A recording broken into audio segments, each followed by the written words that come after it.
Hey guys, tonight we're stepping into something a little more modern, but no less unforgiving. A war fought not in castles or cobblestone villages, but in a desert that seemed designed to break the human body before the enemy even had the chance. We're heading back to the early 1990s, to the sands of Kuwait and Iraq, where the Gulf War unfolded.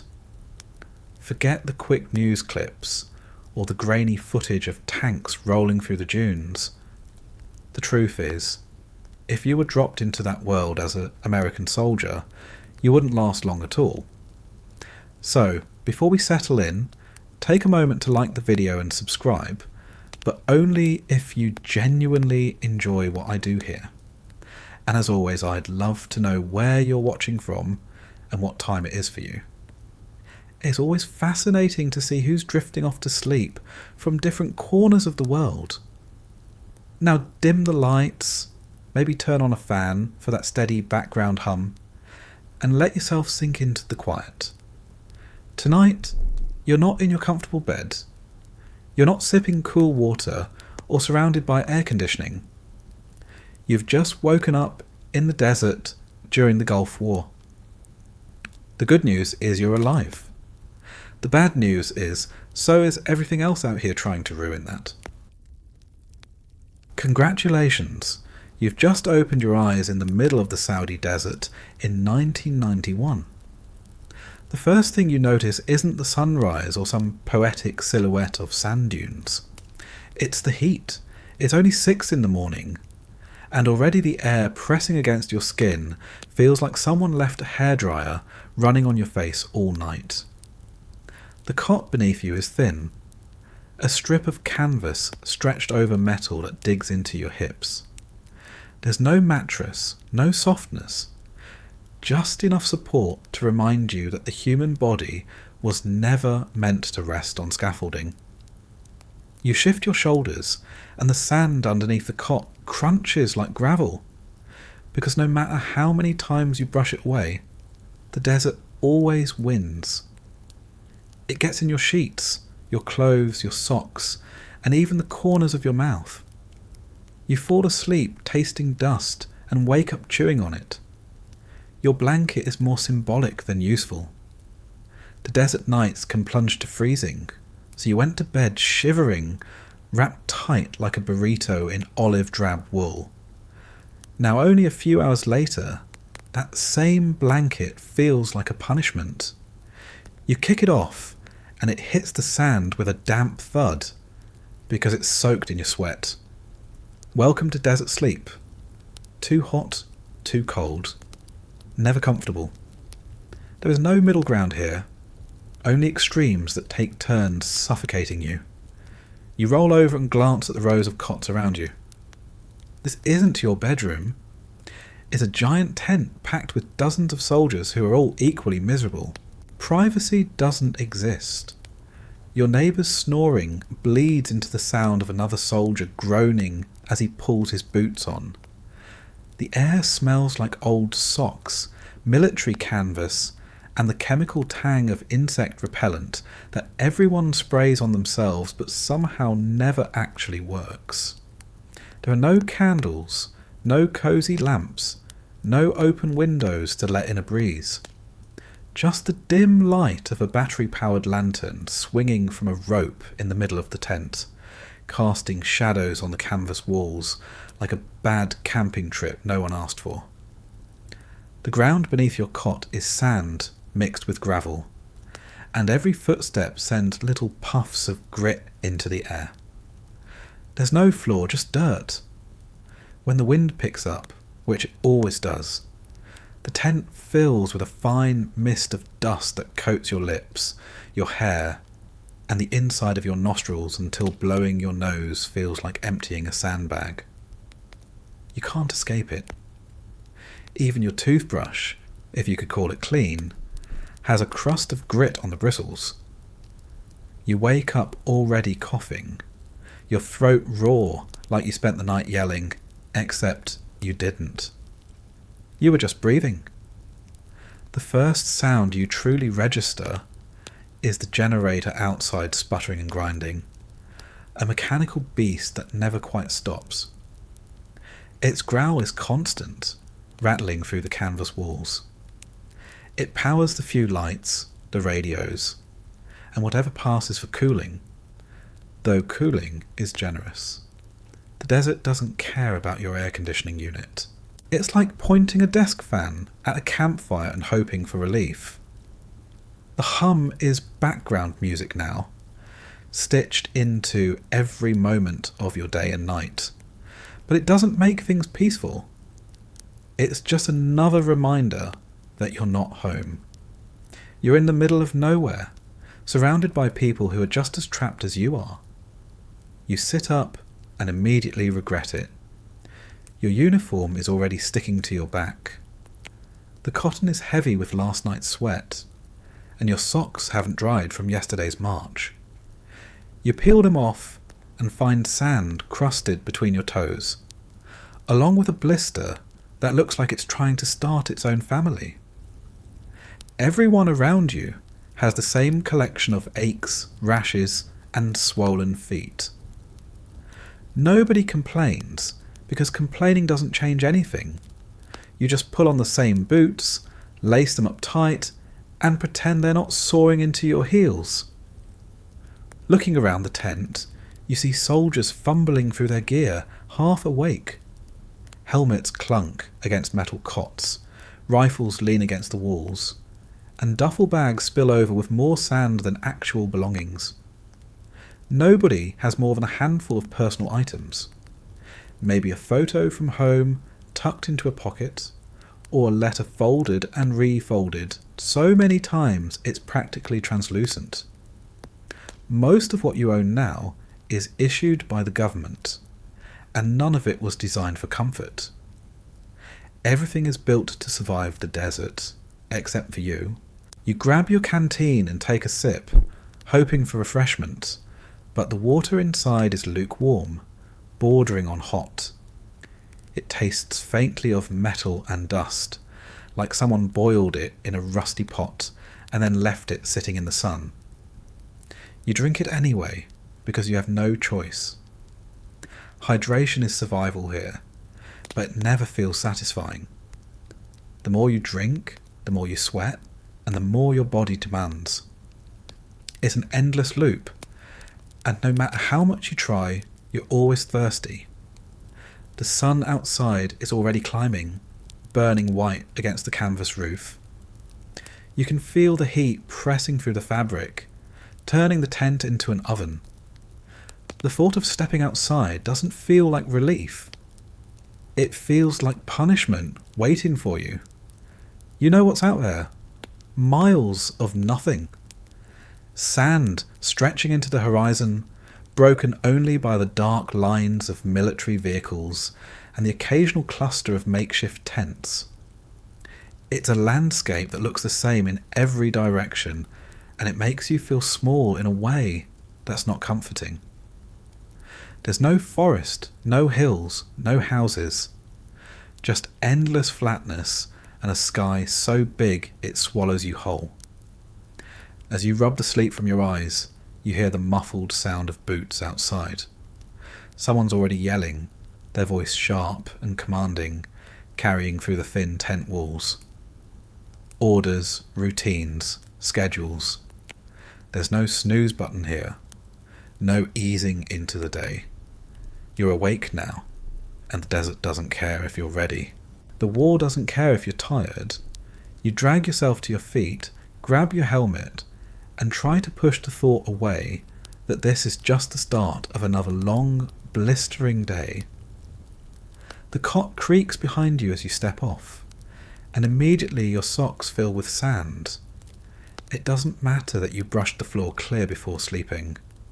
The desert laughs at your efforts.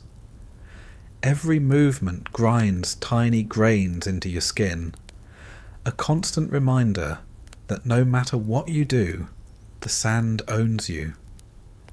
You scratch at your arm and find that the fine powder has already worked its way under your sleeves. It sticks to your sweat, clinging like a second skin. You'll be carrying it with you all day, in every fold of fabric, every crease of your body.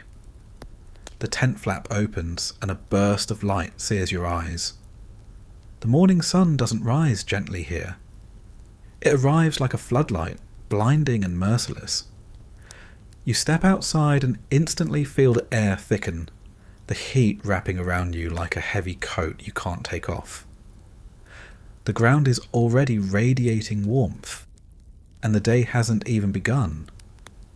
Your boot sinks slightly into the soft sand, and the horizon shimmers with the promise of more heat to come. Out here the smell shifts.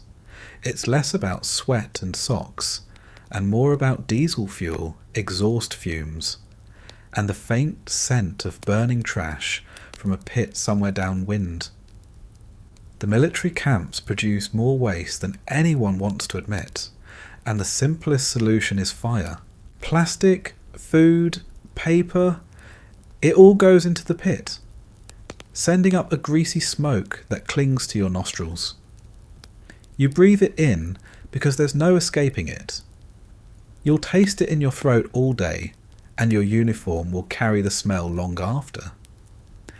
Around you, soldiers are already moving, stretching stiff joints, pulling on helmets, and lining up for orders. Some look as tired as you feel, their eyes red from dust and lack of sleep. Others put on a mask of energy, cracking jokes or humming under their breath, because of pretending to be okay is sometimes the only way to get through it. You stand among them, another body in a sea of green and brown, waiting for the day to swallow you. The desert doesn't care that you're young, or that you were watching TV in your living room a year ago. It doesn't care that your boots don't fit, or that your stomach is already growling. Out here, the desert is the first enemy you face every day. And as the sun climbs higher, the thought creeps in that this place isn't just where the war happens. It is the war, and it's already winning. You're awake now, whether you want to be or not, and that means it's time to start the morning ritual. Calling it a routine is generous, because nothing about it feels consistent. The dessert makes sure of that. Some mornings the wind has carried half the camp into your sleeping bag. Other mornings the air is still but sticky, the heat already prickling your skin before you've even sat up. The only thing predictable is that you'll never feel rested, and you'll never feel clean. First, you dig through your gear. Your helmet is heavy, your webbing tangled, and your boots are still damp from yesterday's sweat. Every buckle, every strap is coated in a film of dust. You wipe it off with your hand, but the dust clings, like it has a personal vendetta against you. Your canteen, still lukewarm from the night, clinks against your gear as you pull it closer. A sip makes your throat feel slightly less raw, but only for a moment.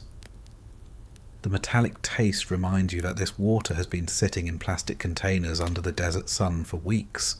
Refreshing isn't the word, necessary is. Next comes shaving.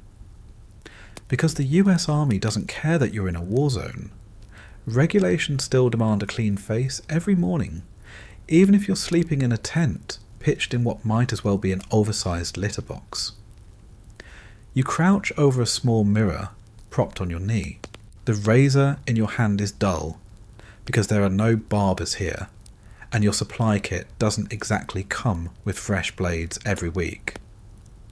You splash a little water on your face from your canteen, watching it instantly evaporate as if the desert itself refuses to share. The blade scrapes against your skin, tugging more than cutting. Each stroke feels like peeling bark off a tree, and by the end your jaw is covered in red patches that sting in the heat. You dab your face with a towel, except your towel hasn't been washed in days, maybe weeks. It smells like sweat and dust, but it's all you've got. Congratulations, you're clean by military standards, which is to say not at all. Then comes brushing your teeth. Back home you might have minty toothpaste and running water. Here, you've got a travel-sized tube of government-issue paste that tastes faintly like chalk mixed with cleaning chemicals. You squeeze it onto a toothbrush that's been rattling around in a Ziploc bag coated in sand. The bristles are bent, some missing entirely.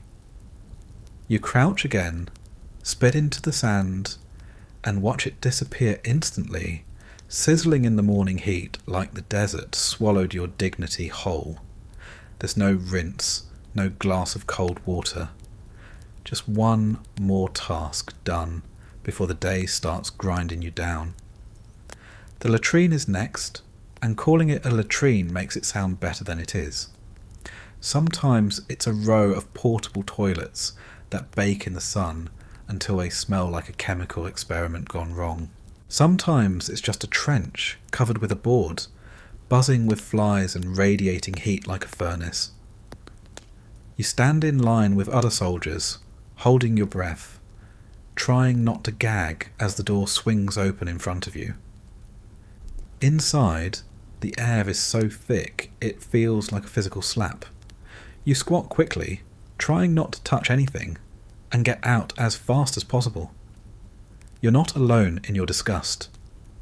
Everyone emerges from the latrine looking slightly paler, like they've stared into an abyss that blinked back. When you finally step away, the stench lingers in your nostrils, mingling with the ever-present smell of diesel fuel and sweat.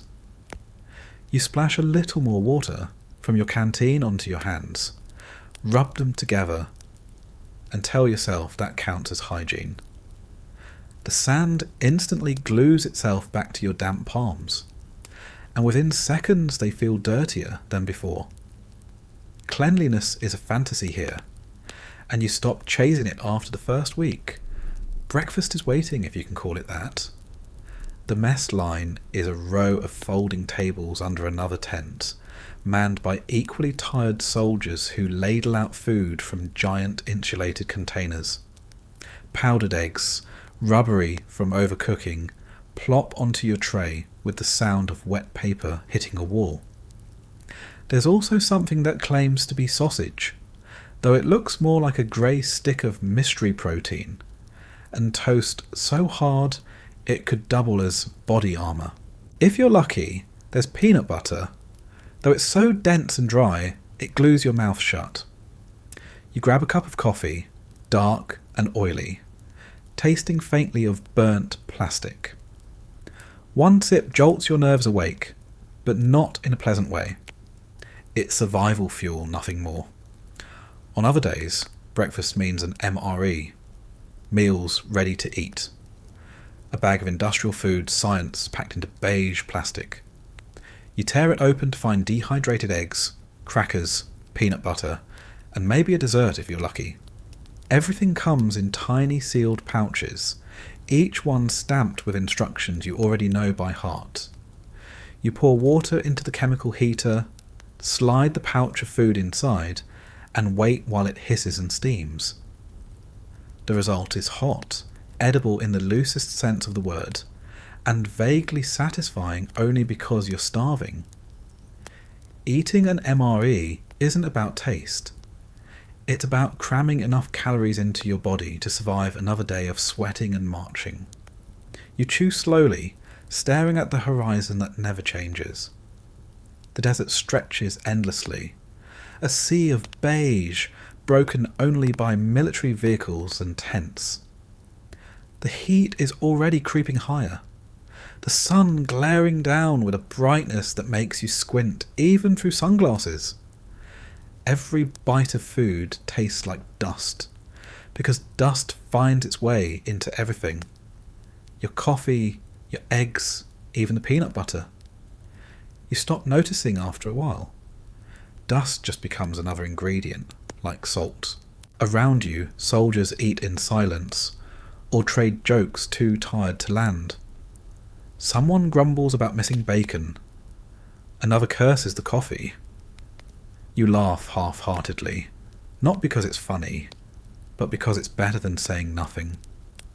Silence makes the desert feel louder, heavier.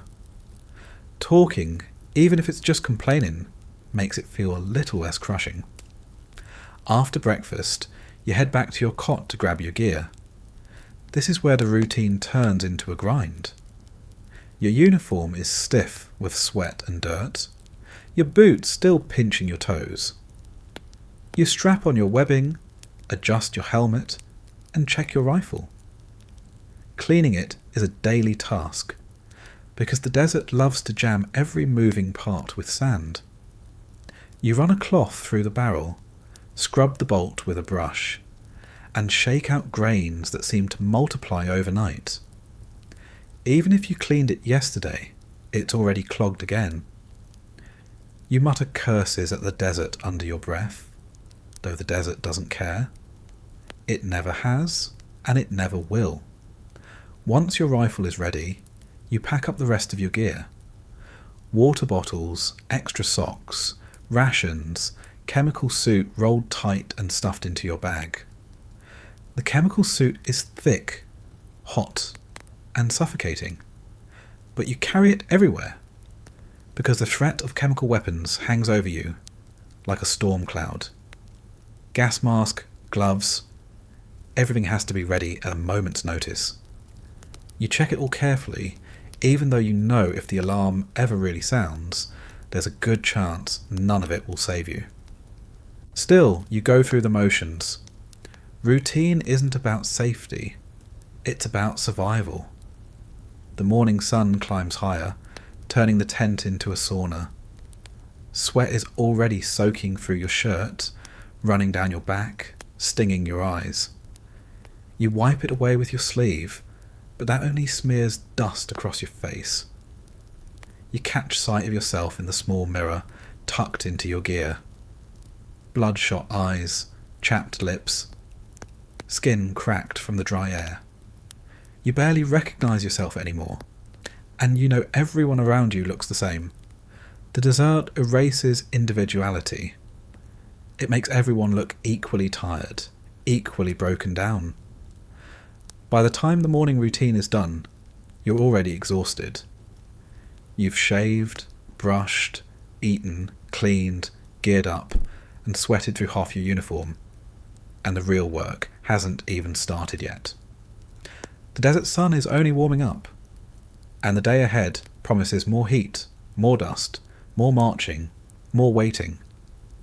There's no sense of accomplishment in finishing the morning tasks, just the dull understanding that they will be waiting for you again tomorrow, and the next day, and the day after that, until this deployment finally ends or the desert swallows you whole. You've eaten what passes for breakfast, pulled on your sweat-soaked uniform, and you're already regretting the next unavoidable step. Nature doesn't care that you're in a war zone. It doesn't wait for convenient breaks or air-conditioned facilities. When the need hits, you've got to find a bathroom, except nothing out here deserves that word. Bathroom suggests walls, tiles, running water. What you get instead is a rotating selection of trenches, portable toilets, and improvised holes in the ground, each one worse than the last. Let's start with the porta-johns. They're lined up in a row like plastic coffins under the desert sun. At home, you might see them at a music festival or a construction site. Unpleasant but manageable. Out here, they're an ordeal. By mid-morning, the heat has already turned the inside into a sauna of chemical fumes and human waste. Opening the door is like stepping into a science experiment gone wrong, the kind of stench that grabs the back of your throat and doesn't let go. You try to hold your breath, but it doesn't matter. The smell clings to your nostrils long after you leave, a phantom stink that follows you around like an unwanted buddy system. The floor is always damp, but never with anything you want to identify. Sand crunches under your boots, mixed with something slick and suspicious. Flies swarm the seat, buzzing angrily as if they own the place. You balance yourself carefully, trying not to touch anything, squatting in a way that makes your knees ache. There's no toilet paper half the time, just a roll that ran out days ago or a cardboard tube rattling in the corner. Some soldiers bring their own, stuffed into pockets or wedged between socks in their duffel bags like contraband. Others settle for napkins, wet wipes, or nothing at all. Improvisation isn't optional. It's survival. Then there's the trench latrine. When porta-johns aren't available or have been filled past the point of denial, the next solution is a long, shallow ditch with a board across it. Privacy is a fantasy. You line up shoulder to shoulder with other soldiers, pants around your ankles, staring at the sand while pretending not to notice the person 2 feet away grunting in misery. The flies here are even bolder, drawn by the heat and the stench rising from the open pit. They land on your arms, your face, and, if you're unlucky, anywhere else exposed. You swat them away half-heartedly, knowing it's a losing battle. When the trench fills, the solution is simple: burn it. Buckets of diesel fuel are poured into the pit and set alight, sending up thick black smoke that chokes the air. The smell is indescribable, a mix of burning plastic, sewage, and regret that carries for miles. You stand nearby with a shovel, stirring the sludge so it burns evenly.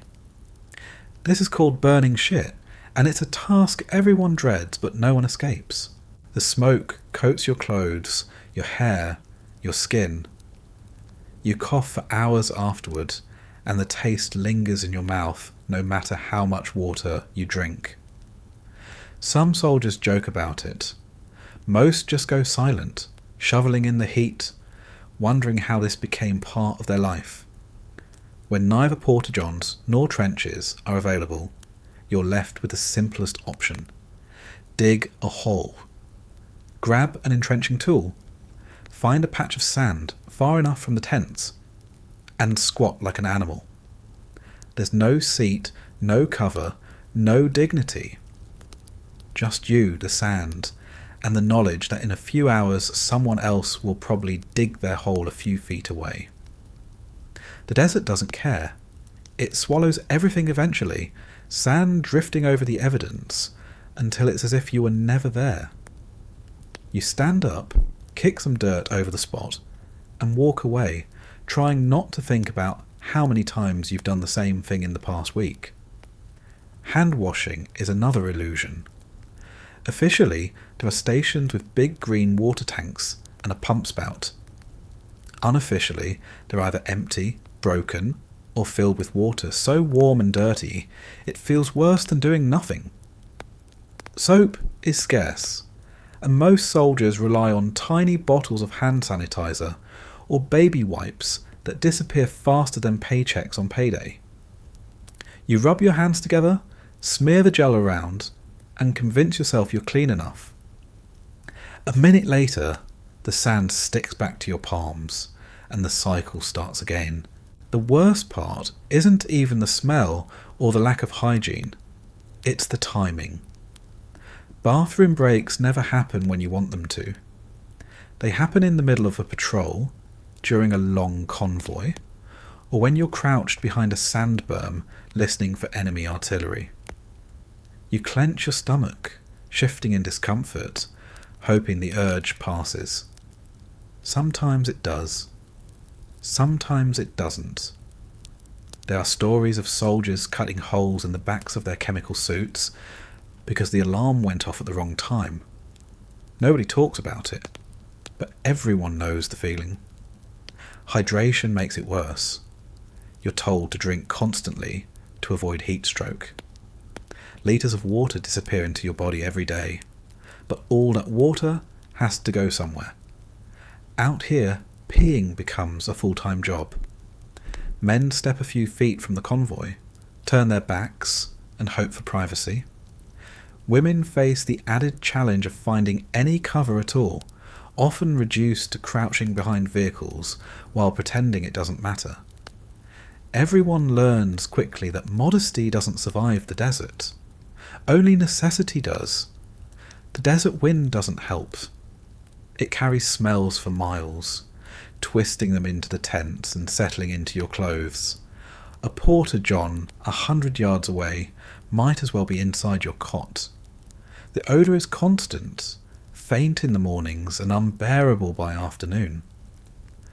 You stop noticing it after a while, or maybe you just give up. Either way, it becomes another part of the desert, like the dust, the heat, and the endless horizon. The illusion of routine crumbles when you realise that every bathroom trip is a gamble. Will there be toilet paper? Will the porta-john door lock? Will the trench already be on fire? You never know until you get there, and by then it is too late to turn back. Soldiers swap horror stories in line, laughing through the disgust, because it's the only way to make it bearable. Everyone has at least one nightmare memory.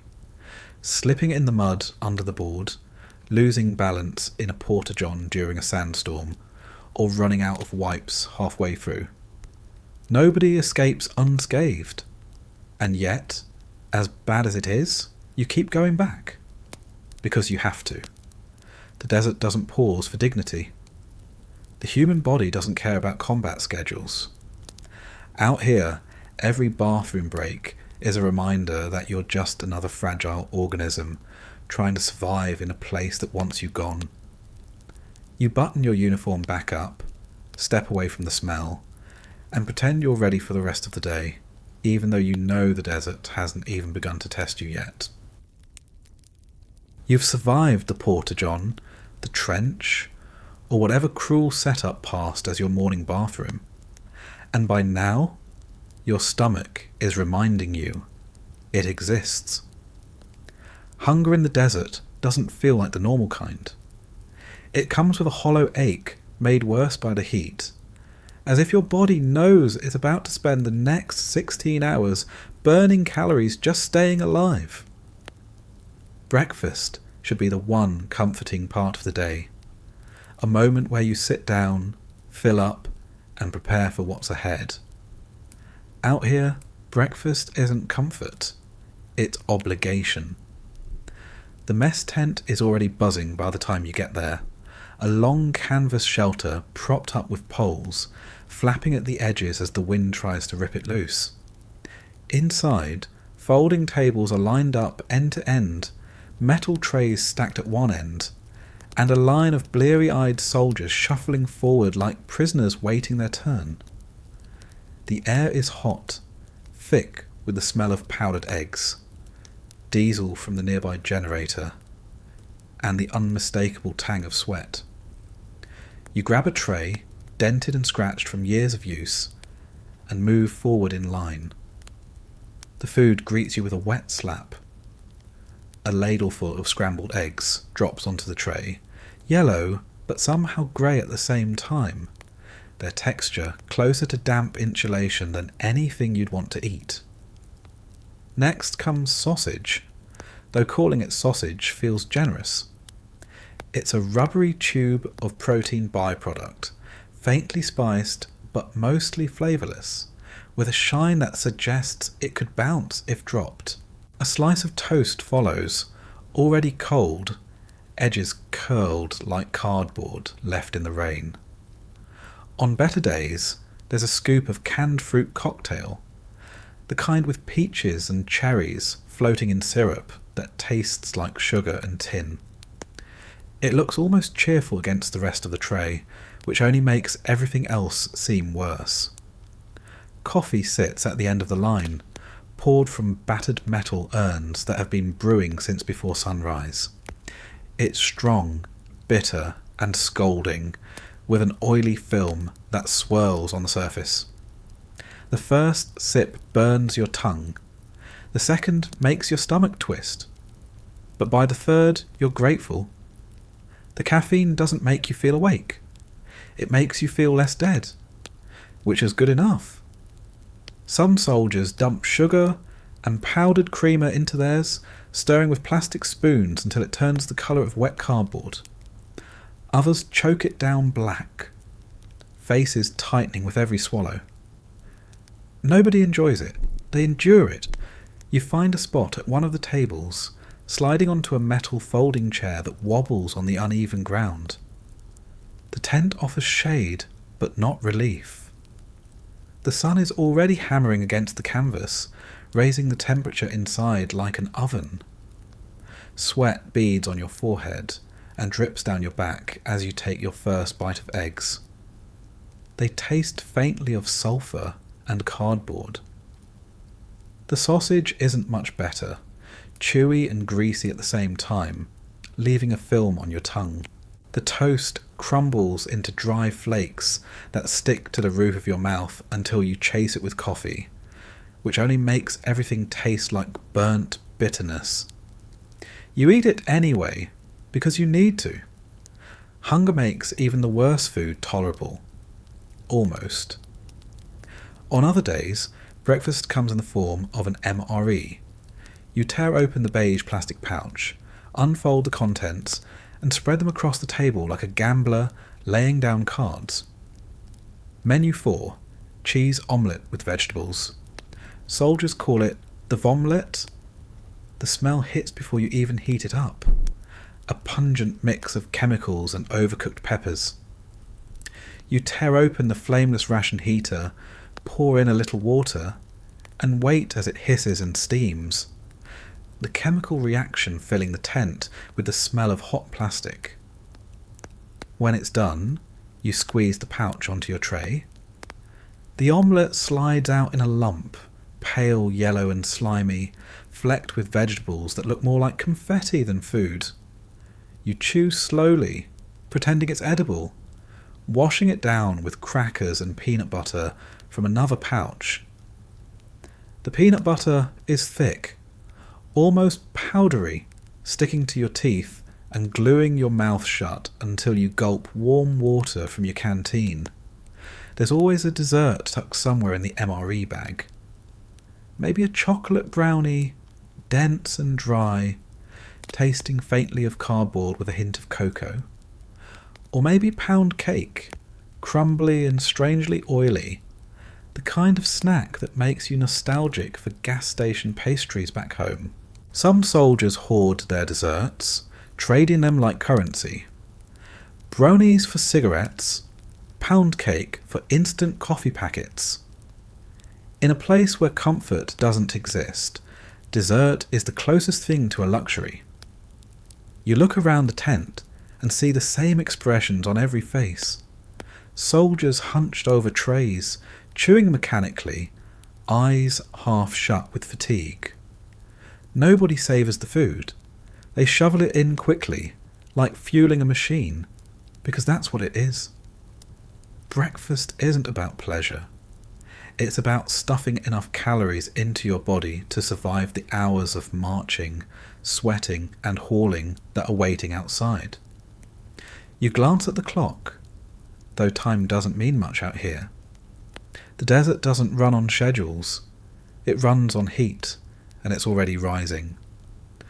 The conversation at the tables is sparse. A few jokes about the food, comments about the coffee, maybe a complaint about the smell from the latrines drifting through the tent. Laughter comes, but it's tired laughter, the kind that fades quickly. Most people eat in silence, too busy chewing or too lost in their own thoughts. Some stare at photos tucked into their pockets, faces of family or girlfriends or children they haven't seen in months. Others just stare at the table, eyes glazed, saving their energy for the day ahead. Occasionally, breakfast comes with surprises. Canned bacon, strips of grey meat packed in grease, tasting like salt and regret. Powdered milk mixed with warm water, served in a styrofoam cup that bends in your hand. The kind of surprises that make you wish you'd skip the meal altogether. But you eat anyway, because skipping means weakness later, and weakness isn't an option. The heat doesn't wait for you to finish. By the time you scrape the last of the eggs off your tray, sweat is already dripping into your food. The tent feels heavier, the air thick and stifling. You wipe your forehead with your sleeve, smear dust across your skin, and force down one last gulp of coffee. It scalds your throat, but at least it washes away the taste of powdered eggs. You carry your tray to the end of the line, scraping the remains into a trash barrel already buzzing with flies. The smell of rotting food mixes with the heat, wafting back into the tent every time the wind shifts. You drop the tray onto a stack of dirty metal, clattering against the pile, and step outside. The sunlight blinds you instantly, the heat slams into you like a wall, and your stomach churns as it adjusts to the weight of the meal you just forced down. Breakfast is over, but the day hasn't even begun. You're already sweating, already thirsty, already tired, and the desert is just getting started. You've swallowed your breakfast, your stomach is settling into a grudging truce with the powdered eggs and coffee, and now comes the part of the morning that never feels optional, but always feels like punishment. Getting dressed out here isn't about style, comfort, or even personal preference. It's about survival.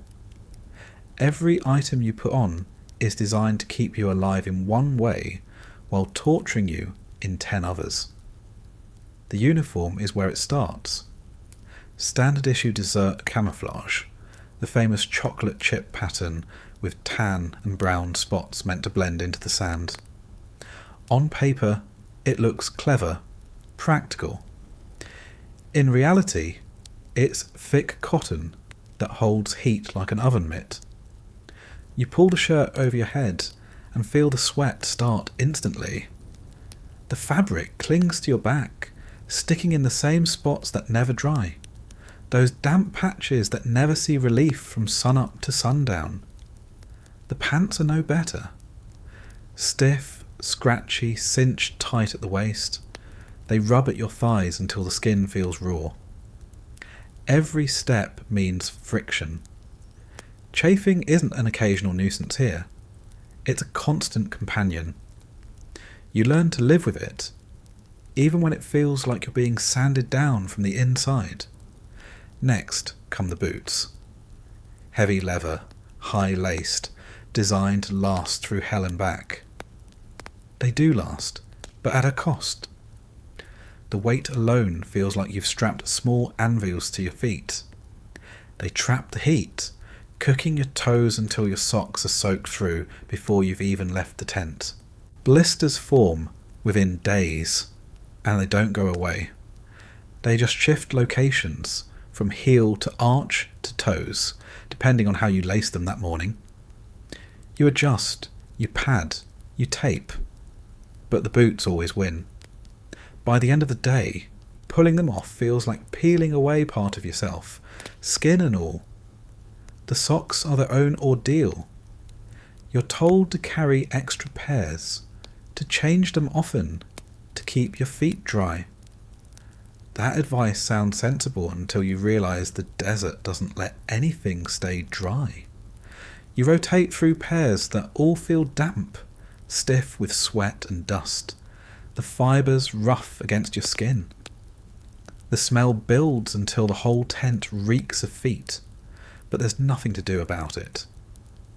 Washing isn't practical. Laundry means dunking them in a bucket of water that evaporates faster than it cleans. So you shake the sand out, pull them back on, and hope they don't rip before you're issued another pair. Then there's the gear. The flak vest, heavy with ceramic plates, slides over your shoulders like a lead blanket. It's meant to stop shrapnel and bullets, and it might, but most of the time it just stops airflow. The padding traps sweat against your chest and back until it soaks through your undershirt, dripping down your sides in streams. The straps dig into your shoulders, leaving red marks that never fade. Every time you shift, the weight reminds you it's there, pressing down like an anchor you can't take off. The web belt comes next, buckled tight around your waist, loaded with pouches. Ammunition, grenades, canteens, first aid kit, radio batteries. All of it hangs from your hips, pulling you down like you're dragging an extra body. The straps cross your shoulders, cutting into your neck. Adjust it tighter. It digs into your ribs. Looser, it bounces against your thighs as you march. Either way, it's wrong. You stop trying to fix it after a while. You just accept that every step will hurt. The helmet is the cherry on top. Kevlar, heavy and hard, strapped under your chin until it pinches. It slides forward when you lean, backward when you tilt. Always just a little off balance. Sweat drips into your eyes, and the strap rubs your jaw raw. Some soldiers stuff socks or foam inside to make it sit better. Others just grit their teeth and deal with the pounding headache it delivers after a few hours. Removing it feels like freedom, but you don't get to do that often. Out here, rules are rules, and your head is always fair game for flying debris. And then there's the chemical suit. It doesn't go on every morning, but it's always there, waiting, folded into your pack, like a reminder of everything that could go wrong. Heavy, charcoal-lined fabric, sealed at the wrists and ankles, meant to protect you from nerve agents and mustard gas. In theory, it's life-saving. In practice, it's a personal sauna. Once you zip it up, your body becomes a steam room. Sweat has nowhere to go. It pools in your boots, soaks your shirt, drips into your gloves. Breathing inside the gas mask feels like sucking air through a clogged straw. The rubber clings to your skin, fogging with every exhale, pressing against your face until it feels like your own breath is suffocating you. Drills make you practice putting it on in seconds, over and over, until the motions are automatic. You pray you never have to wear it for real, because you know the desert, plus the chemical suit, is a combination nobody walks away from comfortably. Once everything is strapped on, you feel less like a person and more like a pack mule. Helmet, vest, webbing, rifle slung across your chest, canteens banging against your sides. Standing still is uncomfortable. Walking is torture. Running is something you try not to think about. The heat magnifies every ounce, every strap, every buckle. Your body aches before you've even started the day. Hygiene adds another layer of misery. Underwear is optional for some, because wearing it just means another damp rag glued to your skin. The uniform is washed rarely, if at all, so the sweat stains darken into permanent patches. The smell grows worse by the day, a mix of body odour, dust and diesel fuel that no amount of deodorant can mask. You scratch constantly. Rashes bloom in places you didn't know could chafe. Insects burrow under your collar, bites swelling red and itchy. You slap at them absent-mindedly, knowing more will come. Looking around, you see everyone else going through the same ritual. Boots laced, straps adjusted, helmets pushed into place with grim resignation. No one smiles during this part of the morning. They just move through the motions, silent or muttering curses under their breath. The jokes come later maybe, but not now. Dressing isn't a choice. It's an armour you hate but can't live without. By the time you're geared up, your body feels heavier, slower, already drained. You haven't even stepped outside the tent, and you're drenched in sweat, your shoulders aching, your feet protesting. You glance at the horizon through the flap.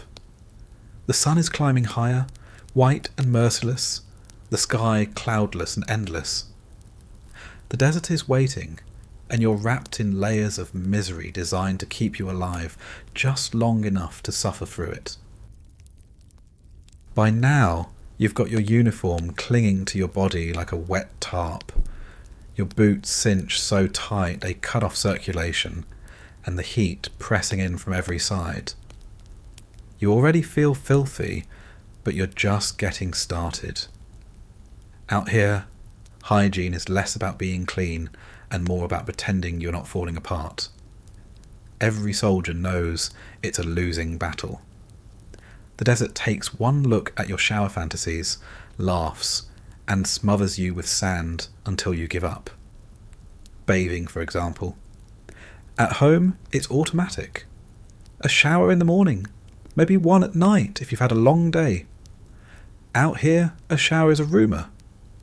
Sometimes camps have makeshift stalls, a row of wooden frames draped with tarps, a gravity-fed bag of water that dribbles lukewarm drops onto your skin. You step inside, strip off your uniform, and feel exposed before you even get wet. The ground is just sand, so the water disappears instantly, carrying soap and sweat into the dirt until the floor turns to mud. The bag doesn't last long. If you're early, you get a decent trickle. If you're late, you get a dribble that feels like someone spitting on you from above. You scrub quickly with a bar of soap that never seems to lather, wipe the grime away as best you can, and rinse half your body before the water runs out. You step out feeling almost clean, but within minutes the dust clings back to your skin, and it's as if you never bothered. More often than not, showers aren't available at all. In those cases, hygiene boils down to baby wipes. Packs of them get traded like gold. You pull one from the plastic, swipe it across your face, your armpits, maybe your groin, and call it a bath. The wipe turns brown almost instantly, clogged with dust and sweat. One wipe becomes 2, then 3, until you're out and left with the sinking knowledge that you still feel dirty. Your skin itches constantly, the salt from dried sweat mixing with sand until it feels like you're wrapped in sandpaper. You scratch until you bleed, then scratch some more because the itching never stops. Your teeth don't get much better. Brushing is a twice-a-day ritual in theory, but out here it's a question of water. You squeeze paste onto your brush, scrub as best you can, and spit into the sand. The foam disappears instantly, swallowed by the ground. Sometimes you don't even bother rinsing. Just wipe your mouth with a sleeve already stiff with sweat. After a week, your gums feel raw, your tongue coated, and your breath stale from dehydration. Nobody notices, because everyone smells the same. Halitosis is as much a part of the desert as the wind. Clothing hygiene is another myth. The uniform you put on this morning is the same one you wore yesterday, and the day before, and probably last week too. Washing clothes requires water, and water is too precious to waste on fabric. At best, you dunk socks in a bucket, wring them out, and hang them on a line that fills with dust before they're dry. The smell never leaves. Shirts reek of sweat so deeply baked in that even fire couldn't burn it out. You slip into them each morning with the resigned knowledge that they'll itch, stink, and cling all day. Then the sandstorm comes. Not a gentle breeze, not a dusty haze. A wall. You see it on the horizon first. A brown line rolling forward like a tidal wave of dirt. The sky darkens, the air thickens, and within minutes you're blind. Sand whips into your eyes, your ears, your nose. It scratches your skin raw, fills your mouth until you taste grit in every bite of food. You pull a scarf over your face, strap on your goggles, and still the dust finds its way in, sneaking through every gap, every seam. Breathing feels like inhaling a bucket of flour. You cough until your throat is raw, and when you spit, it comes out brown. Inside the tent isn't better. The sand slips under the flaps, through the seams, coating every surface in a fine layer. Cots, uniforms, weapons, even sealed bags. All of it turns the same colour. You wipe your rifle down 3 times a day, and still it grinds with grit when you pull the trigger. You lie on your cot at night, pulling a blanket over your face, and wake up with a mouthful of dirt. It gets in your ears until you can't hear properly, in your scalp until your hair feels like straw, and in places you don't want to think about. Cleaning up afterward isn't an option. There's no shower, no change of clothes. You grab another baby wipe, smear it across your face, and watch it turn into a mud cloth. You cough, blow your nose, and fill a handful of tissue with black sludge. Everyone looks the same. Eyes bloodshot, faces streaked with dirt, uniforms coated in dust like they've been rolled in a sandbox. It's not shocking anymore, it's just daily life. The smell is another battle you lose.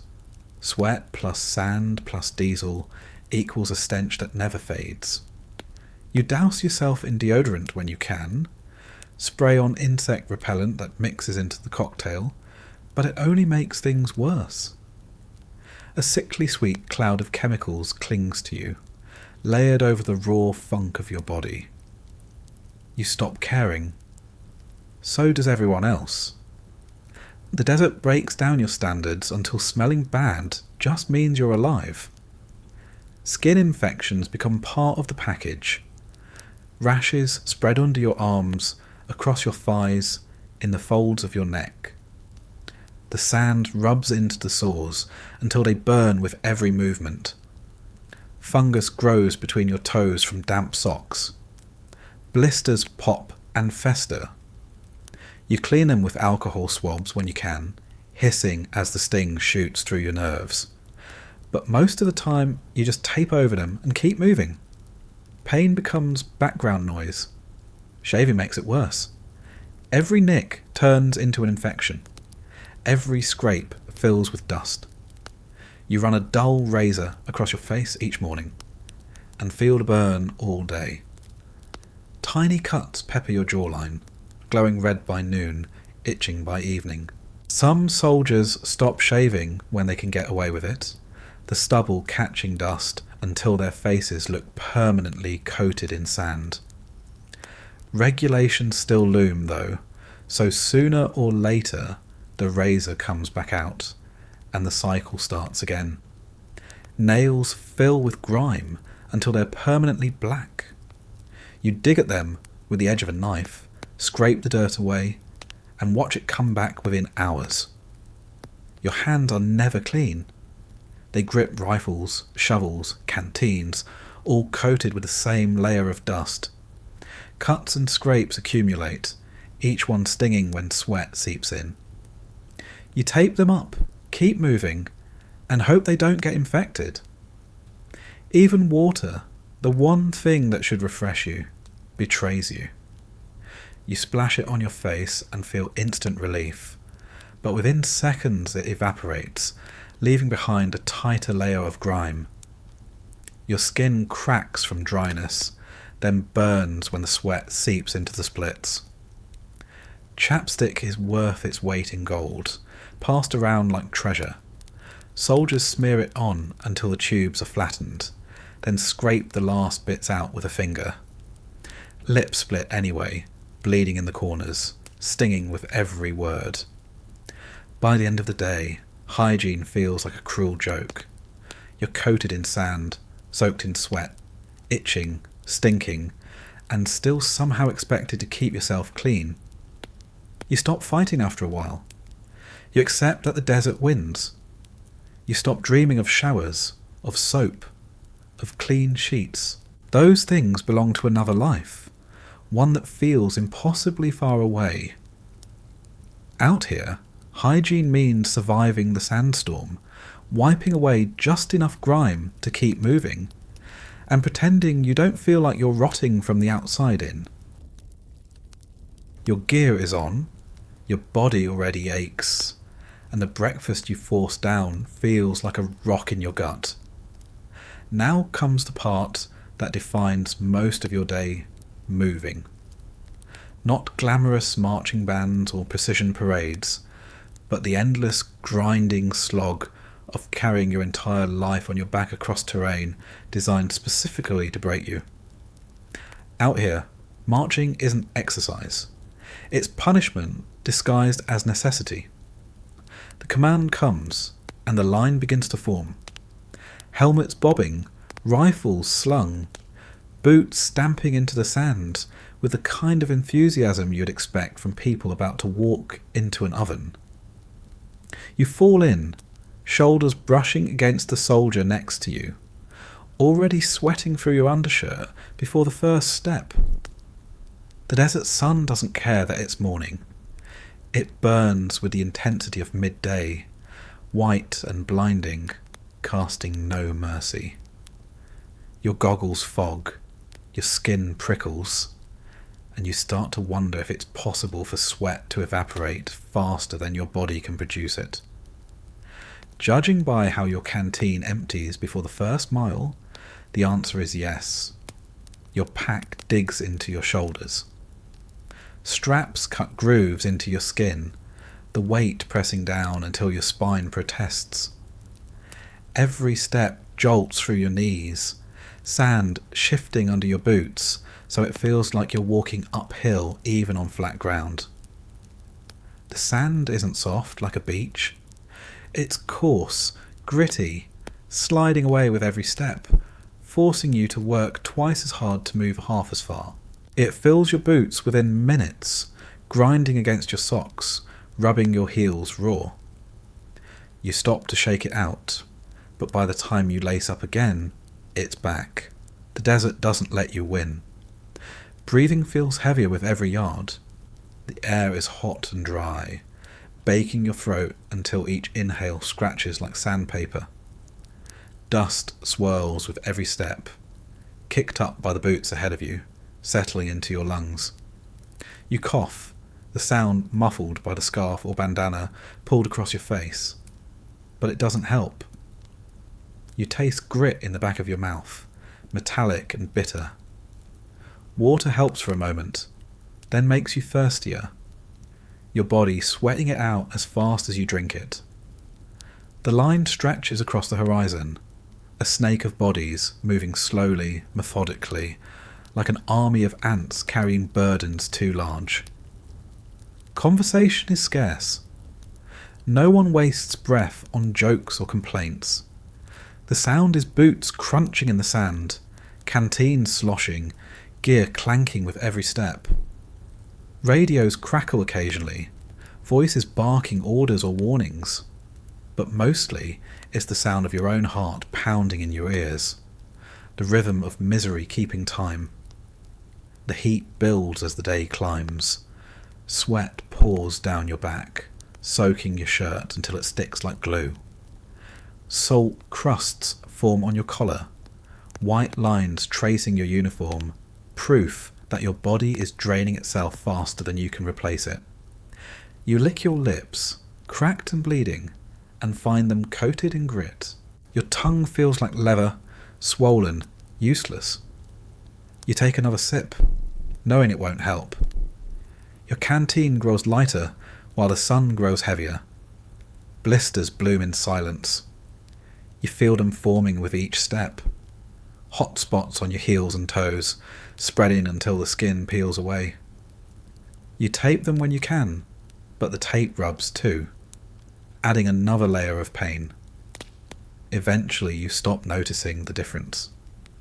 Your feet are just raw meat shoved into leather, carrying you forward because they have no other choice. Every step feels like punishment, but stopping isn't an option. The line moves, so you move with it. The weight of your gear grows with each mile. The rifle bangs against your chest, the webbing slaps your thighs, the helmet grinds into your forehead. The flak vest traps heat, cooking your torso until sweat pours down in rivers. Your shoulders ache from the straps, your back screams from the load, and your hands go numb from gripping your rifle.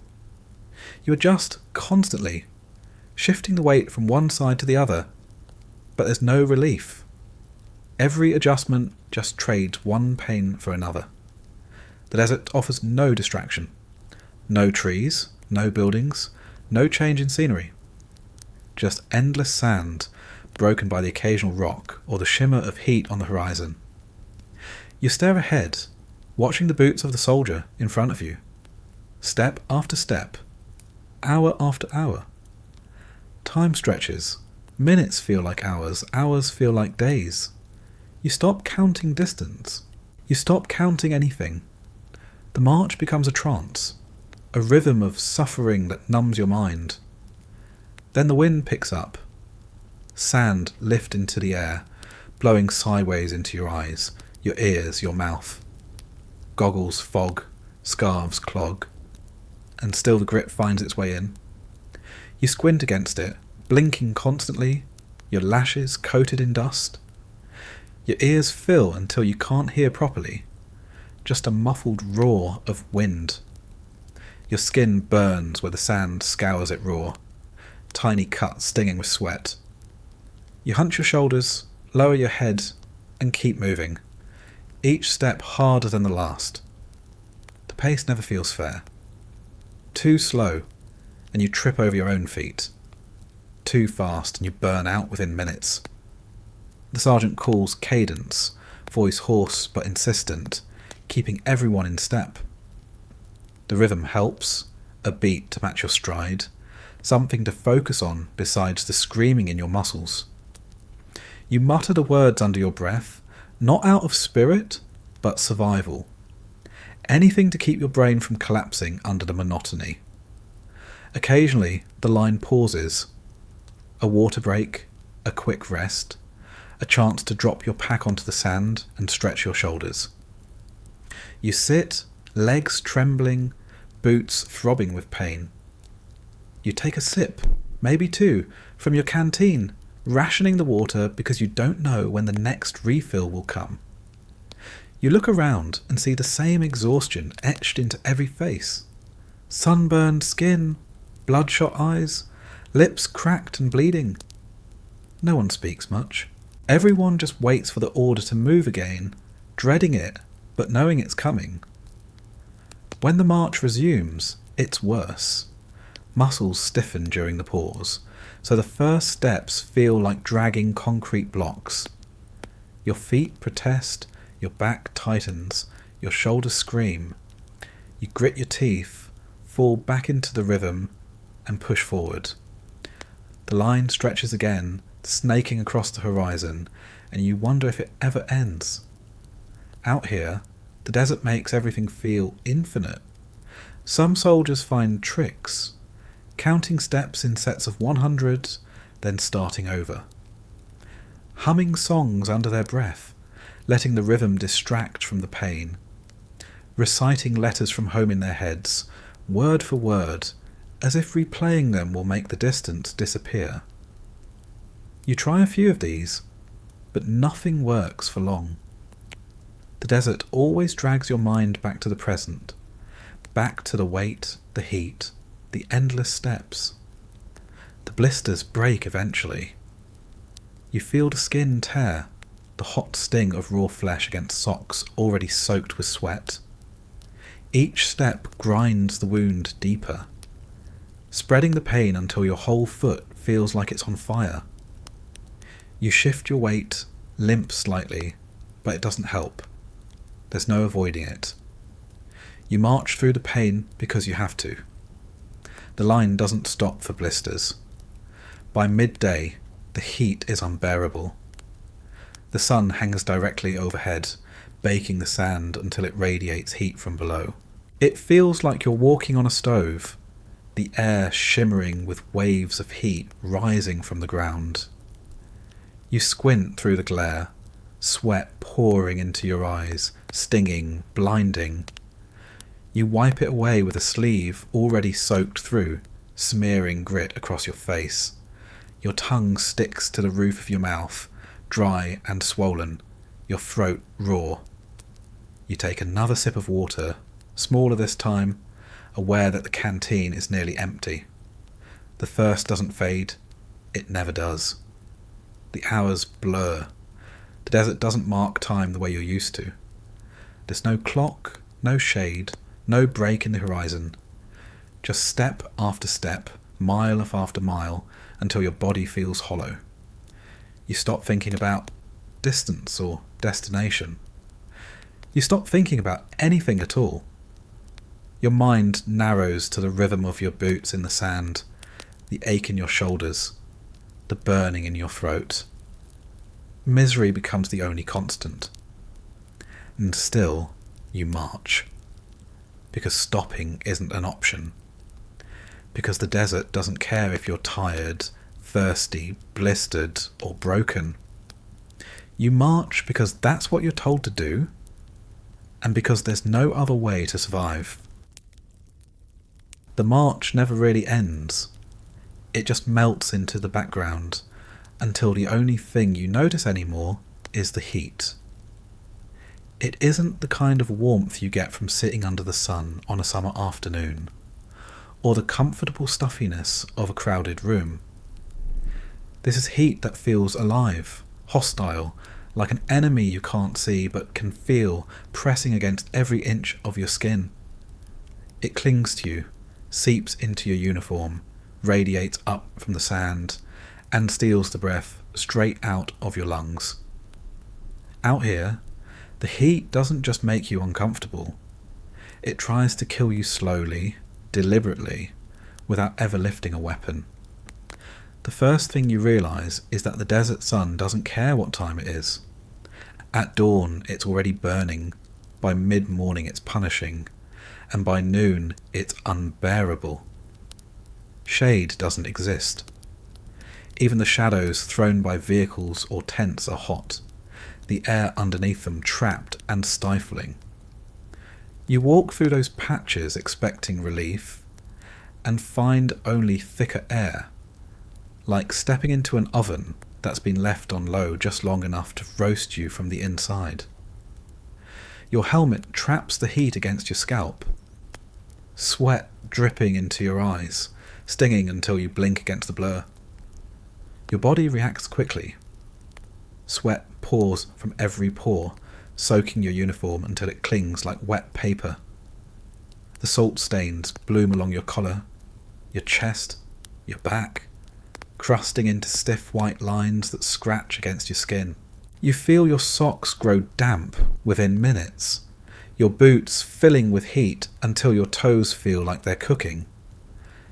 Every step makes them swell, the skin softening, blisters forming faster than you can tape them. The desert takes what little comfort you had left and grinds it away with salt, heat, and sand. The thirst comes next. You drink constantly, tilting your canteen back, the water spilling warm into your mouth. It's not refreshing. It tastes metallic, heavy, like liquid boiled in a tin can. But your throat is so dry, you gulp it anyway, swallowing greedily, only to find the thirst hasn't gone anywhere. The more you drink, the more you sweat, and the cycle becomes endless. Medics warn you to pace yourself, to ration your water, but it's impossible. Your body screams for more, louder with every mile, until your lips crack and bleed, your tongue swells, and every swallow feels like dragging sandpaper down your throat. The heat doesn't just dehydrate you, it plays tricks on your mind. Mirage shimmers dance on the horizon, pools of water that vanish when you get closer, leaving only more sand. The glare blinds you, reflecting off every grain until your eyes ache. Sunglasses help a little, but the sweat fogs them, the sand scratches them. and you end up wiping them constantly with a sleeve already coated in grit. Eventually you stop caring. You squint into the sun, eyes burning, because the effort of wiping isn't worth it anymore. Your head pounds from the constant exposure. The helmet makes it worse, trapping the heat against your scalp until you feel like your skull is baking. The strap rubs your jaw raw, each bead of sweat sliding underneath it, stinging like acid. You loosen it for relief, but the helmet just slides forward, knocking against your forehead with every step. You tighten it again, and the headache returns. There's no winning. The signs of heat exhaustion creep in slowly. First, it's dizziness, a faint spin when you stand too fast or turn your head. Then it's nausea, your stomach twisting as if the powdered eggs are staging a revolt. Your vision blurs, black spots darting across your eyes, and you stumble for a moment, catching yourself before you fall.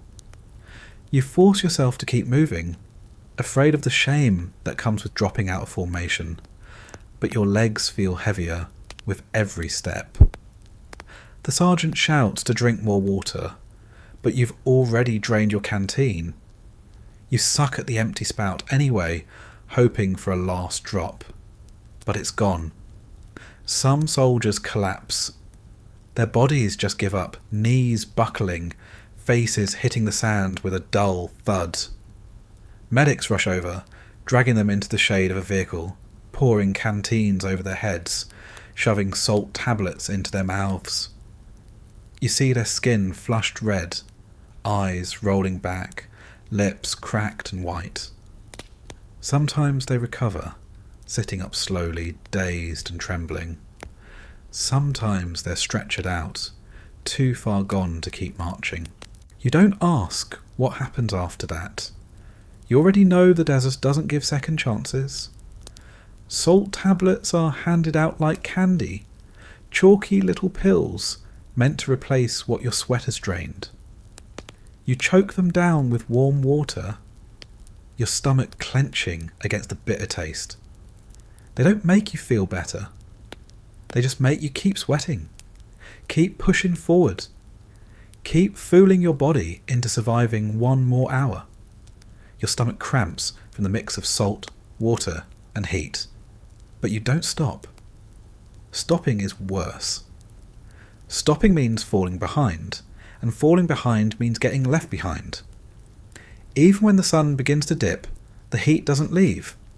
The sand holds onto it, radiating warmth long after the sky starts to fade. You sit on your cot at night, stripped down to your undershirt, and still sweat pours off you. The tent traps the warmth like a greenhouse, air thick and heavy, refusing to cool. You shift restlessly, searching for a patch of canvas that isn't damp with sweat, but there isn't one. Sleep comes in fits, interrupted by the constant stickiness, the buzzing of flies, and the choking dryness in your throat. You wake up feeling more exhausted than before, drenched, throat raw, body coated in salt. The desert heat becomes an enemy you can't fight, can't outthink, can't shoot. You adapt by lowering your expectations. You stop hoping for coolness. You stop imagining relief. You start measuring time in sips of water, in the moments when the sun shifts just enough to make the glare slightly less blinding. You learn to live with the constant pressure, the pounding headache, the raw throat. You stop fighting because the heat always wins. And the worst part is, you know it's waiting for you tomorrow, and the next day, and the day after that, relentless, inescapable. The one enemy no soldier can ever really defeat. The heat alone feels unbearable, but the desert isn't satisfied with just cooking you alive. It has another weapon waiting, one that doesn't creep up slowly, but arrives like a wall crashing down from the horizon. You don't need a forecast or a weather report. You can see it long before it reaches you. A rolling mass of brown, a solid curtain of dust stretching across the sky, swallowing everything in its path. A sandstorm doesn't look like wind. It looks like the world is being erased, grain by grain, until there's nothing left but the sound of air screaming in your ears. The first time you see it, you almost don't believe it. The horizon darkens, a line rising higher and higher, like a tidal wave made of dirt. It moves fast, faster than you think air should be able to move, and then it's on top of you before you've even processed what's happening.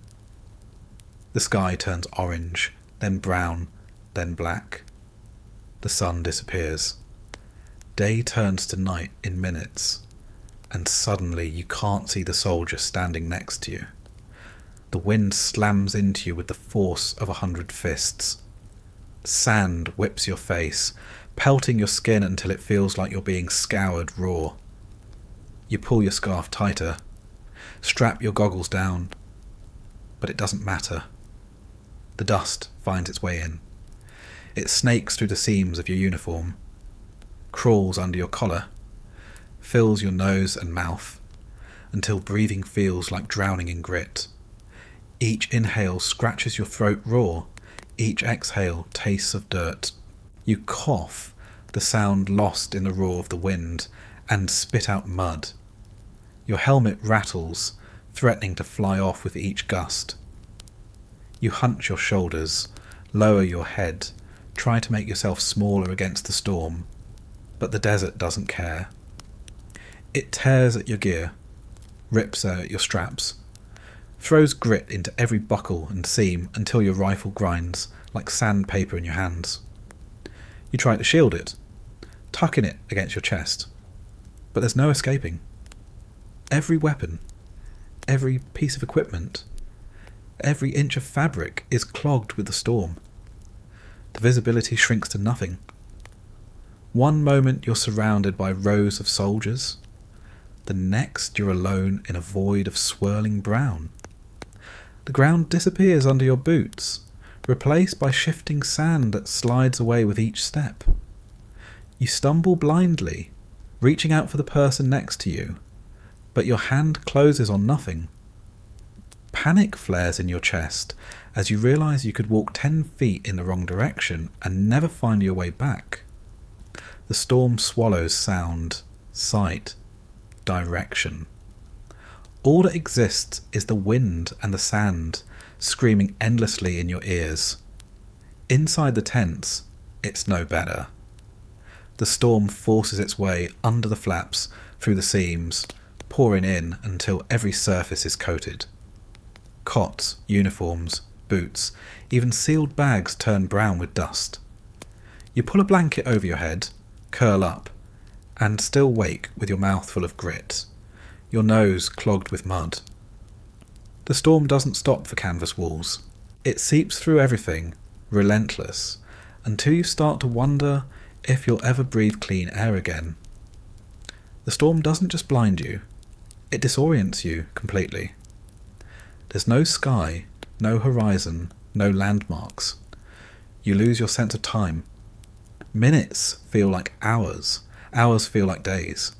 The light outside dims until you're not sure if it's noon or midnight. Watches clog with sand, compasses stick, radios crackle with static.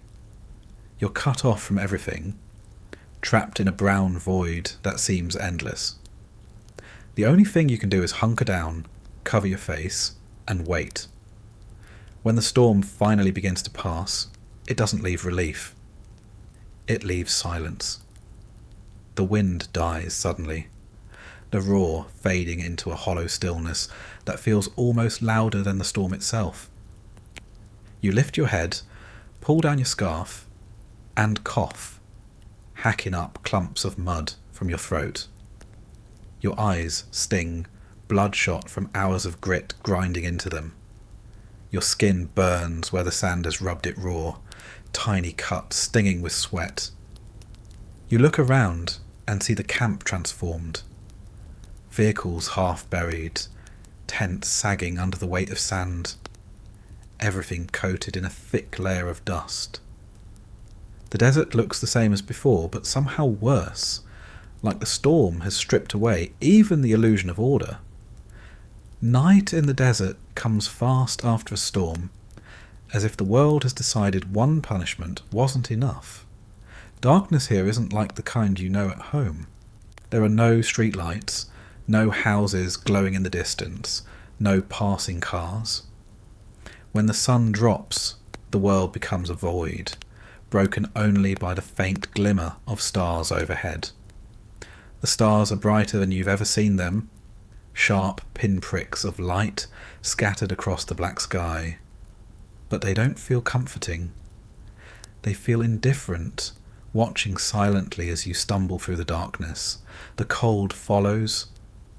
The heat that roasted you all day vanishes with the sun, replaced by a chill that cuts through your damp uniform. The sweat that soaked you hours ago turns icy, clinging to your skin until you shiver uncontrollably.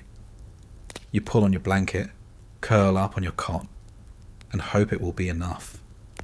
But the wind sneaks under the canvas, carrying the cold with it. Your teeth chatter, your fingers stiffen, and your body aches with the whiplash of temperature that never gives you time to adapt. Darkness also means vulnerability. You hear sounds in the distance, engines rumbling, artillery thudding, the faint whistle of something you hope isn't incoming. Every noise feels louder in the black. You grip your rifle tighter, eyes darting toward the shadows, even though you know you won't see anything until it's too late. Sleep becomes impossible. Your nerves stretched thin, your body trembling from cold and fear. You lie awake, staring at the canvas ceiling, listening to the wind, waiting for morning to come. And when morning does come, the heat returns instantly, as if the night never happened. The sand still lingers in your mouth, your eyes, your ears. Your uniform is stiff with grit, your gear clogged, your body aching. The storm is over, but the desert has already prepared the next one. You drag yourself up, blinking against the rising sun, and realise that in the Gulf War, even the weather is an enemy you can't escape.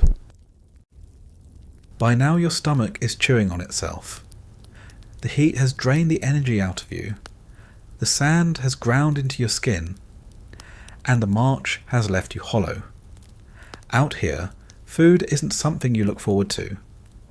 It's another chore, another duty, like cleaning your rifle or burning latrines. You don't eat to enjoy it, you eat to stay upright. And in the Gulf War, that usually means one thing: MREs, meals ready to eat. Packaged by the government, sealed in beige plastic pouches, designed to last forever and taste like they did. Every soldier gets used to them, but nobody loves them. You don't open an MRE with excitement. You open it with resignation, tearing into the pouch and bracing yourself for whatever flavour of disappointment is hiding inside. The nickname is MRE Roulette, because every bag feels like a gamble. There are menus, sure, numbers printed neatly on the outside, but you don't always get to choose. Sometimes you're issued a random stack. Sometimes you trade with the guy next to you. Sometimes you just take what you're given. And that's how you end up staring at the worst of the worst, the dreaded items that everyone prays they won't see, but inevitably do. The cheese omelette, for instance. Soldiers don't call it that. They call it the vomlet. You don't have to open the pouch to understand why. The smell leaks through the seal, a sour chemical funk that makes your stomach roll. You heat it up with the flameless ration heater, pour the steaming sludge onto the tray, and find yourself staring at a yellow brick flecked with what the packaging swears are vegetables. The first bite confirms the truth. It tastes like wet cardboard wrapped around an old sponge. You chew slowly, force it down, and chase it with crackers just to wipe the taste from your tongue. Not all MREs are that bad, but none are good. Spaghetti with meat sauce looks like it was scooped from the bottom of a middle school cafeteria tray, the noodles broken into mush, the sauce metallic and tangy, like tomato paste left in the can too long. Chili mac is one of the good ones, which tells you how low the bar is. The macaroni is gummy, the chili greasy, but together they're edible. And that's enough to make soldiers hoard it, trading 2 or 3 other menus just to get one. Beef stew is another contender, if you don't mind chewing chunks of meat that have the texture of erasers. Chicken a la king is, well, you learn not to talk about chicken a la king. Then there are the sides. Crackers the consistency of drywall, thick enough to scrape your gums.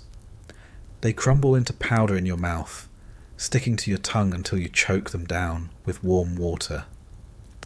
The peanut butter that comes with them is dense, dry, and somehow even stickier, gluing your teeth together until you feel like you're eating cement.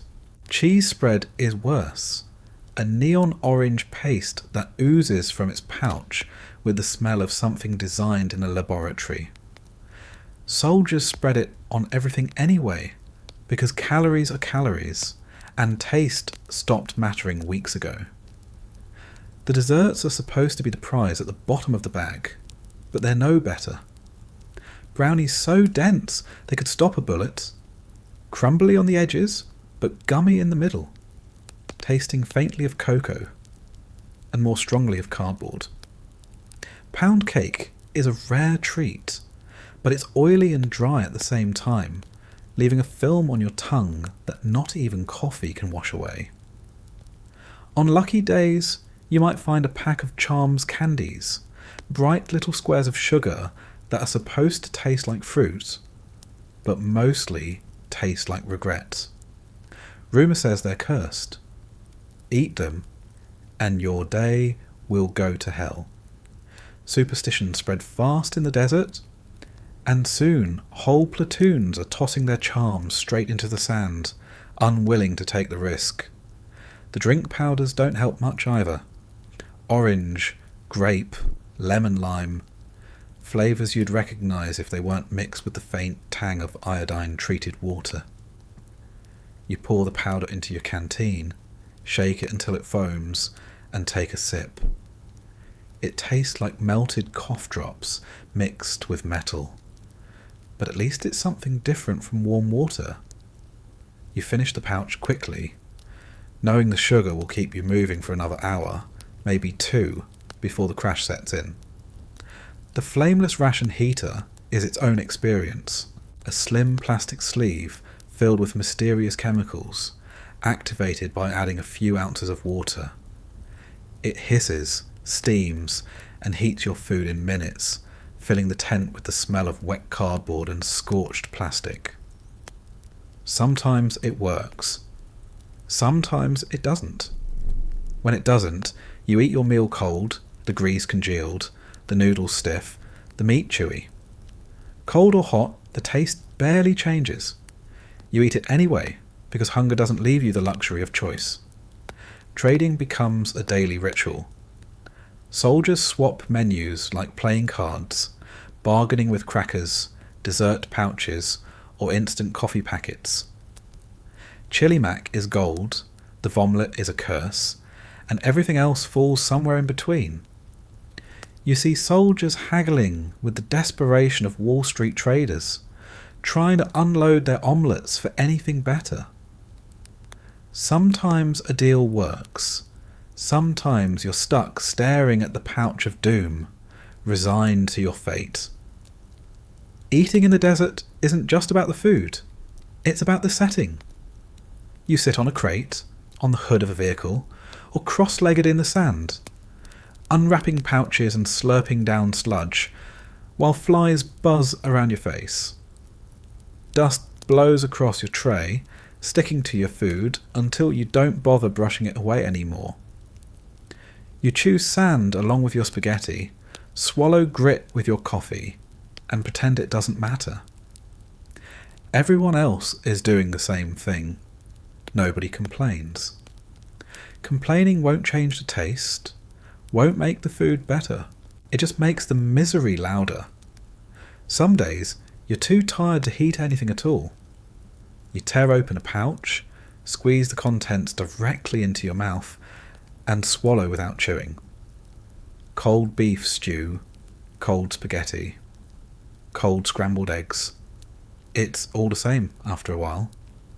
You learn not to taste it, just to treat it like fuel. Food stops being food. It becomes another piece of equipment, something you have to use to keep the machine running. The worst part isn't even the taste. It's the monotony. Day after day, pouch after pouch, the same menus on repeat until you start dreaming of real food. Burgers, pizza, fresh bread, ice-cold soda.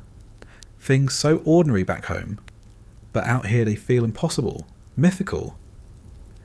You trade stories with the other soldiers, describing in mouth-watering detail the meals you'll eat when you get home, laughing half-heartedly, even though you know the laughter covers up hunger that never really goes away. And when you're done, when you've scraped the last paste from the pouch, you toss the empty wrapper into the burn pit, where it melts into a foul-smelling sludge, along with everything else. You lick your fingers, wipe them on your already filthy uniform, and take a swig of warm water to wash down the regret. Another meal finished. Another reminder that the desert doesn't let you enjoy anything, not even food. Eating the MRE doesn't help much, because before you've even finished choking down the last gummy brownie or brick of peanut butter, the thirst comes back. Out here, thirst isn't a side note. It's the main character. It's the quiet, constant enemy that follows you everywhere, one that doesn't have to shoot or bomb you, because it knows it can just wait. It's patient, and you're not. You reach for your canteen, and you already know the truth before the water even hits your lips. It's warm. Not just room temperature warm, but desert warm. Like it's been sitting in the trunk of a car parked in the sun all afternoon. You take a sip anyway, hoping for some trick of the mind to make it refreshing, but it tastes like metal and plastic, faintly tinged with iodine. The water isn't clean.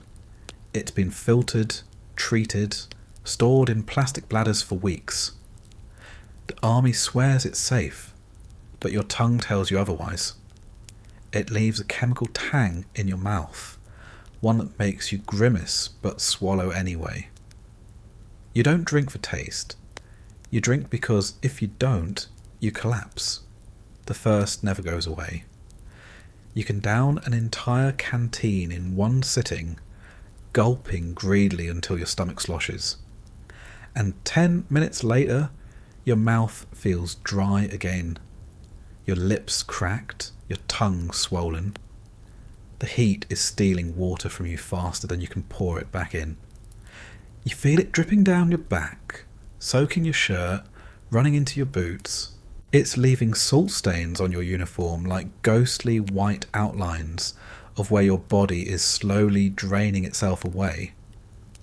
You're carrying water, but the desert always carries more power.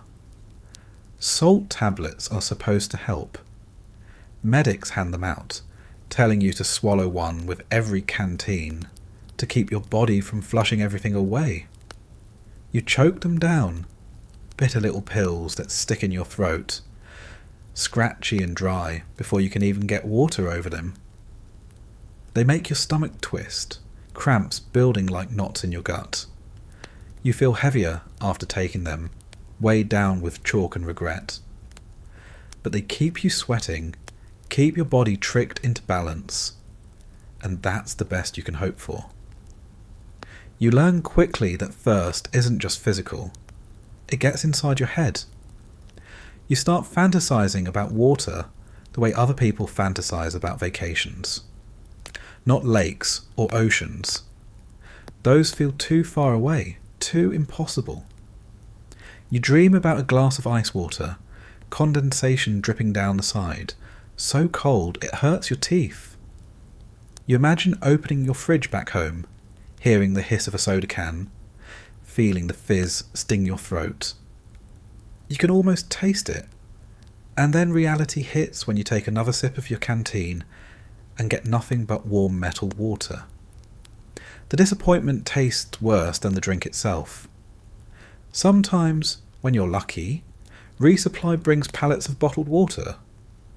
Clear plastic, labels still intact, straight from somewhere that feels like civilization. Soldiers swarm them like kids on Halloween, tearing open the packs, gulping down bottle after bottle, ignoring the heat until it's too late. Within an hour, the bottles are just as warm as the canteens. Within a day, they're gone, leaving behind empty plastic shells that crunch under boots, littering the sand like confetti from a parade no one enjoyed. The desert doesn't give you the luxury of choice. You drink what you're handed, when you're handed it. Sometimes it's clean enough. Sometimes it's been sitting in a canvas bladder so long it tastes like rubber. Sometimes it's so hot it feels like tea without the comfort of flavour. You drink it anyway, and the worst part is how quickly you stop caring about the taste. After a few weeks, all water tastes the same, like survival. Hydration becomes a job. You're told constantly to drink more, to sip every few minutes, to never let yourself get behind. Hydrate or die isn't just a slogan, it's the truth. The medics repeat it like a mantra, shouting it before marches, drilling it into your head during breaks.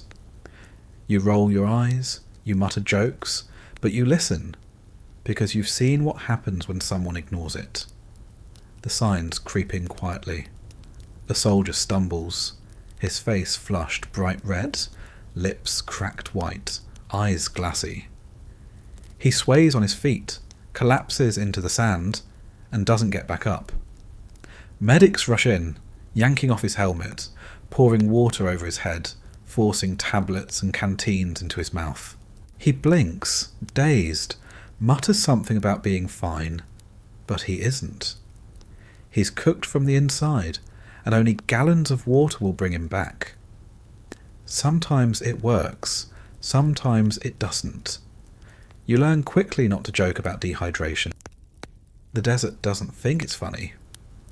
Even when you do everything right, thirst punishes you anyway. You drink, you sweat, you take your salt, and still your body feels empty. Your mouth dries out so badly your tongue sticks to your teeth. Your throat burns with every swallow. Your urine darkens until it looks like tea, stinking of ammonia, burning on the way out. You try to hide it, embarrassed, but everyone else is dealing with the same thing. Privacy doesn't exist. Misery is communal. Water discipline becomes second nature. You measure every sip, tilt your canteen just enough to wet your tongue, but not enough to waste. You ration what little you have, telling yourself you'll save it for later, even though later just means being thirstier. You dream of chugging the whole thing in one go, pouring it over your head, soaking your shirt, but you never do. You don't dare.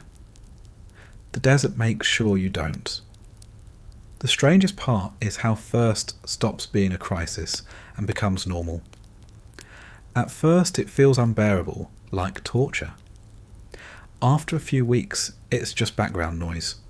You're always thirsty, always dehydrated, always thinking about water, but you stop reacting to it.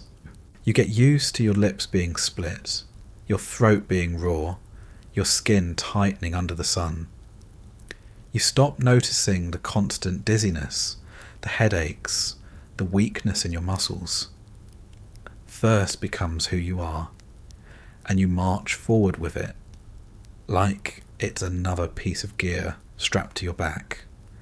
You tell yourself you'll drink again at the next stop, that the next resupply will bring enough water, that tomorrow won't be as bad. It always is.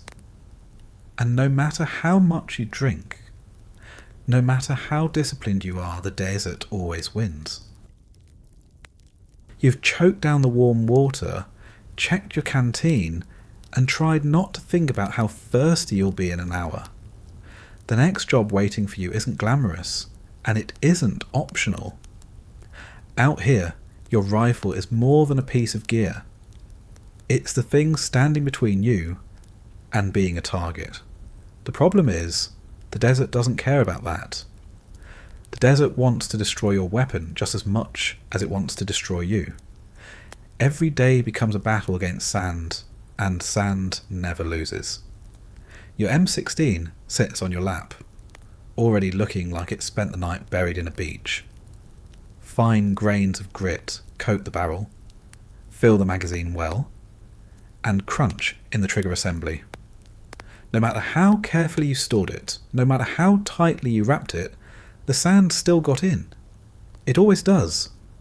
The desert is patient.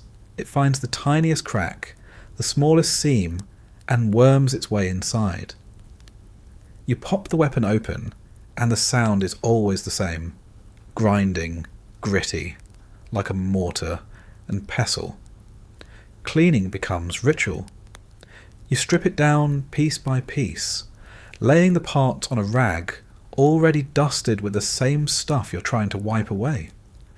You run the brush through the barrel, push the rod again and again, watching black sludge and brown grit smear onto the cloth.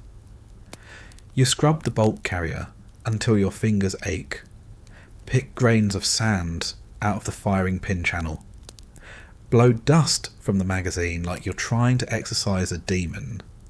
No matter how thorough you are, there's always more. It's endless.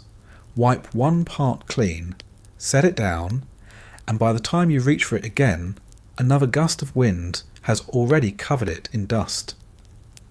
You get used to the taste of CLP, the cleaner lubricant protectant that coats everything. It smells sharp, chemical, oily, and it seeps into your skin, into your clothes, into your food. You eat crackers with the faint tang of solvent on your fingertips. Drink coffee that tastes like gun oil because the smell lingers in your nose. Some soldiers complain, most don't bother. The smell is just another part of life now, like diesel fumes, sweat, and dust. The irony is that cleaning your weapon sometimes makes it worse. Too much oil attracts sand, like a magnet, turning your rifle into a sludge-filled nightmare.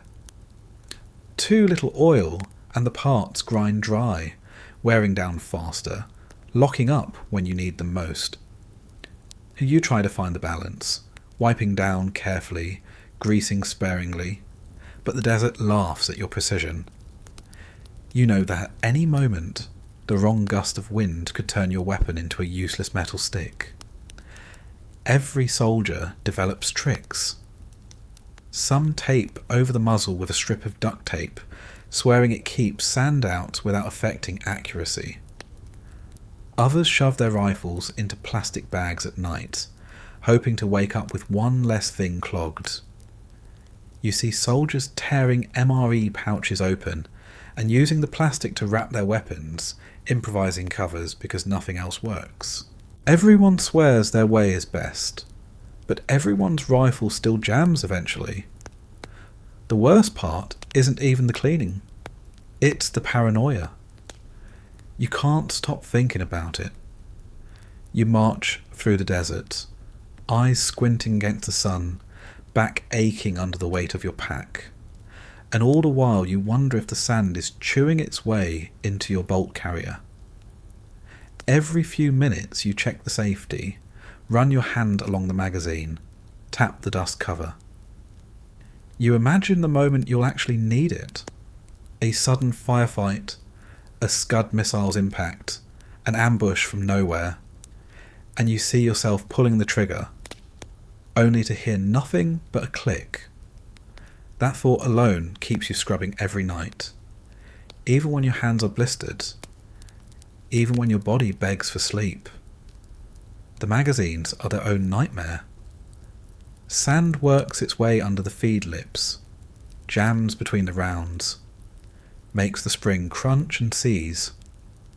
You unload them one by one, grit scratching under your fingernails, then reload carefully, hoping each cartridge seats right. You slam them into the rifle, pull them out, slam them in again, over and over, testing, checking, making sure. It's tedious, maddening, but skipping it isn't an option. Out here, a bad magazine can get you killed just as fast as a bad rifle. You look around camp at night and everyone is doing the same thing. Soldiers lined up on cots or squatting in the dirt, rifles cracked open, brushes and rags in hand. The tent glows under dim lanterns, filled with the metallic smell of oil and the scratching sound of sand being scraped away. Nobody talks much during this ritual. It's too serious, too necessary. The rifles click and snap back together, bolts sliding into place, covers closing with the sound of tired resignation.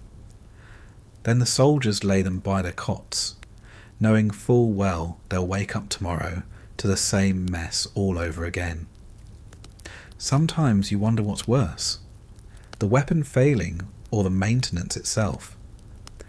Hours wasted each week, fingers raw, clothes smeared with oil, all for something that will never truly be clean. It's Sisyphean, a boulder of sand that always rolls back down on top of you. The desert doesn't just try to choke you, it tries to choke your weapon too, and you're stuck in the middle, trying to keep both alive long enough to get through another day. And when you sling it across your chest, when you feel the weight of it pulling on your shoulders again, you know it still isn't clean. It never will be.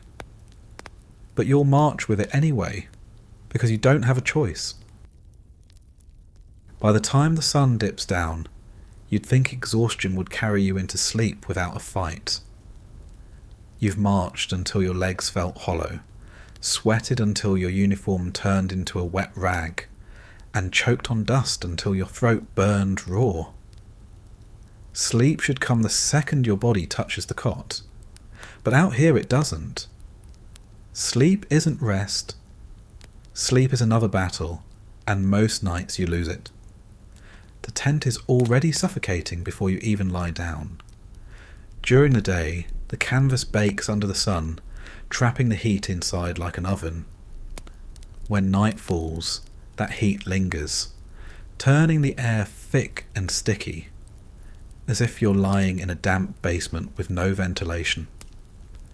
You kick off your blanket and roll onto the thin strip of canvas stretched across the cot, but it feels like lying on a wet towel in a sauna. Your back sticks, your shirt clings, sweat trickles down your spine no matter which way you turn. Then the cold arrives. The desert drops fast, faster than you expect. One moment you're sweating, the next you're shivering, clutching your blanket again, even though it's still damp from the night before. The swing between extremes never feels manageable. You spend hours tossing and turning, caught between sweating too much to sleep and shivering too hard to rest. You pull the blanket tighter, your nose freezing, your feet sweating, your body never comfortable. Noise doesn't help. The generator outside rumbles endlessly, sputtering and coughing through the night. Trucks grind their gears, distant artillery thuds in the background, and radios crackle with static, and voices calling out codes you don't understand. Sometimes jets scream overhead, the sound rattling the canvas until your cot shakes. You flinch awake every time, your heart pounding, even though no one else reacts. Eventually, you stop jolting, but the noise still steals the edges of your rest. Silence is never complete here. There's always some hum, some growl, some metallic clang keeping you tethered to awareness. And then there are the other soldiers. Dozens of bodies packed into the same tent, each one tossing, turning, coughing, or snoring. One main rattles the walls with snores so loud they vibrate in your chest. Another talks in his sleep, muttering half sentences that make no sense, but still jolt you awake when you hear your name whispered in the dark. Someone gets up to use the latrine, boots crunching on the gravel, tent flap slapping open and shut. Someone else rolls over and kicks your cot, muttering an apology before they fall back into restless half-sleep. Privacy doesn't exist. You're never alone, even in your most vulnerable moments. The flies don't stop either. They're worse at night, buzzing low, crawling across your skin when you finally lie still. You swat them away lazily, half asleep, then slap yourself awake when one lands on your lips.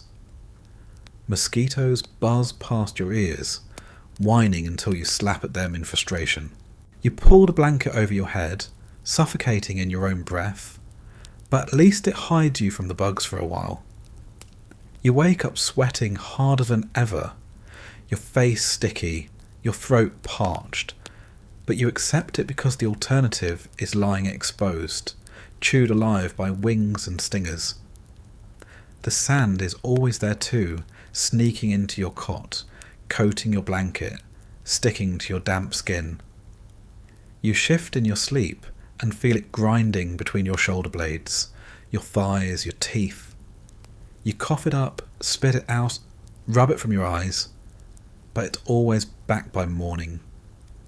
No matter how tight the tent is sealed, the desert seeps in, leaving you coated in grit, even when you haven't moved all night. Dreams don't offer escape. When they come, they're warped and feverish, fueled by dehydration, hunger, and nerves. Sometimes you dream of home, of cold drinks and clean sheets, but they twist into nightmares before you realize it. The drink evaporates before you can swallow. The sheets turn to sand. The house dissolves into the roar of artillery. Other nights you don't dream at all. You hover in a restless fog, aware of every sound, every ache, every cough in the tent. You wake up feeling like you never slept, your body more tired than when you lay down. Even when sleep does come, it's fragile. The first shout outside, the first burst of static on the radio, the first blast of wind against the canvas, they all rip you awake instantly. Your heart pounds, your hand grips your rifle, your body ready to run even though nothing's happening. You lie there, wide-eyed in the darkness, listening to the wind, wondering if this is the night when the siren will sound for real. Sleep can't survive when your nerves are always waiting for disaster. Sometimes the chemical alarm goes off in the middle of the night. You bolt upright, heart racing, pulling on your mask with trembling hands. The rubber clings to your face, your breath echoing loud inside the filter, fogging your vision until you're blind. You sit there in the dark, sweat dripping into your mask, stomach twisting, waiting for someone to say it's a false alarm. It usually is. But even when you take the mask off, the adrenaline lingers, your hands still shaking. Sleep is gone for the night, stolen by panic and rubber straps. The worst nights are when you finally manage to drift off, only to wake up choking. The air is too dry, your throat closed tight, your tongue swollen and stuck to the roof of your mouth. You fumble for your canteen, take a desperate gulp, and feel the warm water sit heavy in your stomach. It doesn't help. You're still thirsty. You're always thirsty. You roll back onto the cot, your head pounding, your body buzzing with exhaustion, and wait for morning to crawl its way back over the horizon. And when it does, you don't feel rested. You feel heavier, slower, more drained than the night before. Your eyes sting, your back aches, your skin itches with salt and sand. You drag yourself up, pull on your boots, and step into the rising sun, knowing you've got another day ahead of you. Out here, sleep isn't rest. It's just closing your eyes and hoping the night doesn't make you more miserable than the day. You're already tired, already filthy, already dehydrated, and yet the thing that never lets you forget where you are isn't the heat or the sand. It's the constant reminder that at any moment, invisible death might drift across the desert and choke you before you even realise it's there. The Gulf War isn't just about bullets and bombs. It's about chemical weapons, or at least the fear of them.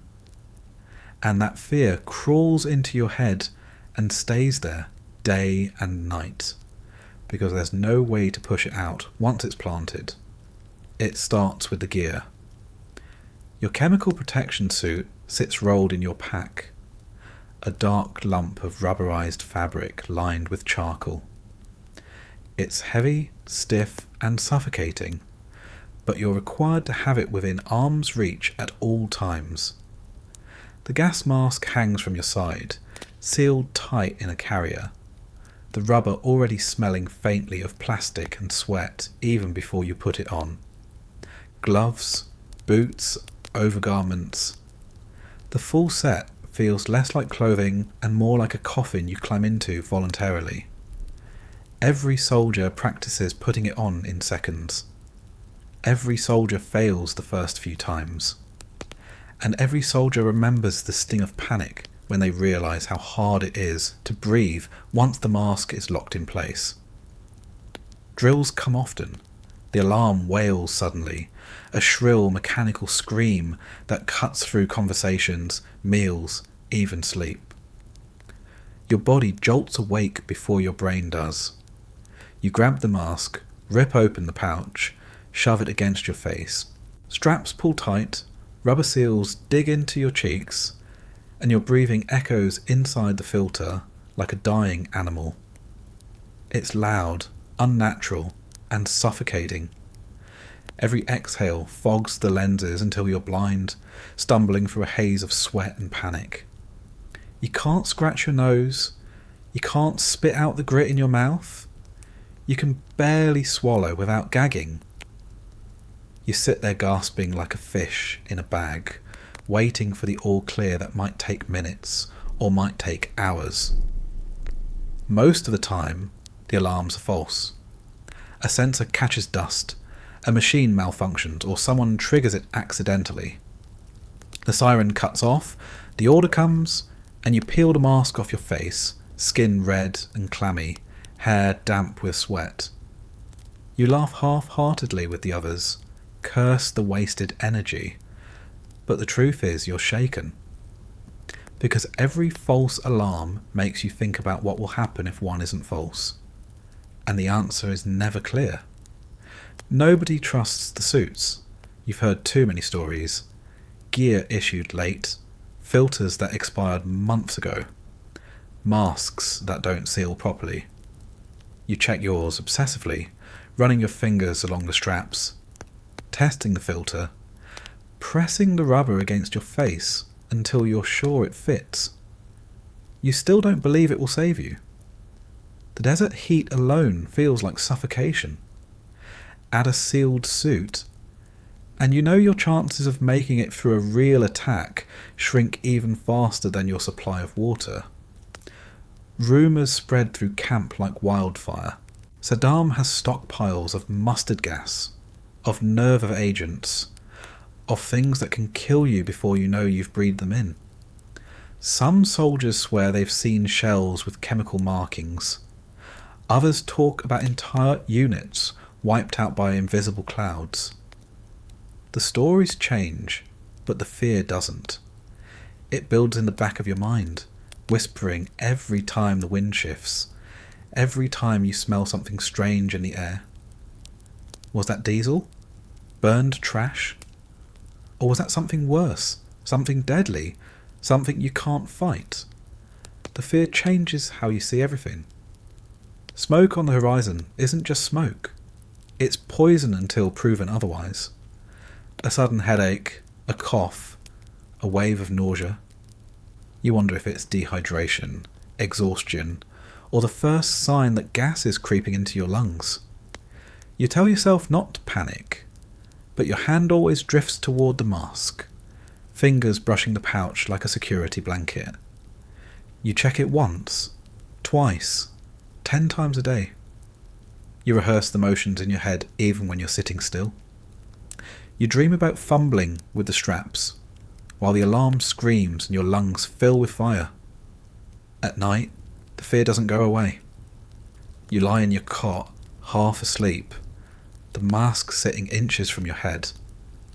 Every creak of the tent, every change in the wind makes your heart race.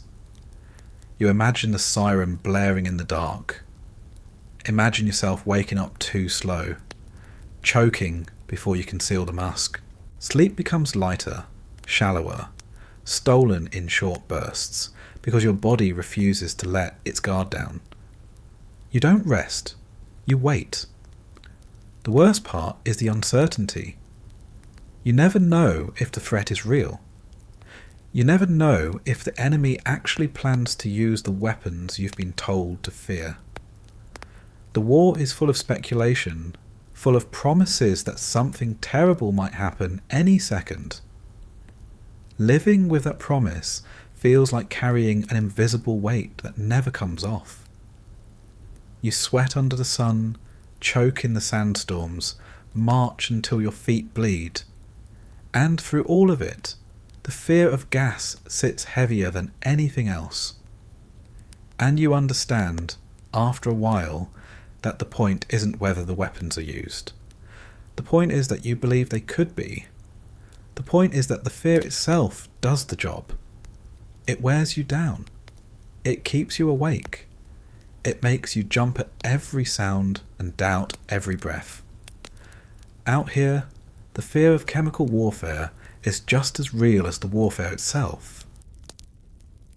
By the time your body starts to give out, you've already learned the desert doesn't care if you're tough, disciplined, or stubborn.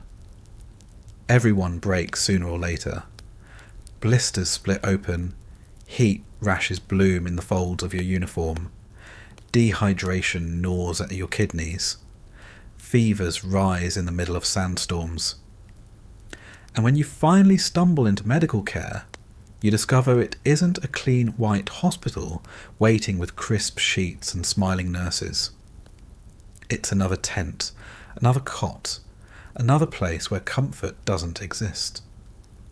The medic station is a canvas hut that smells like antiseptic, sweat, and diesel.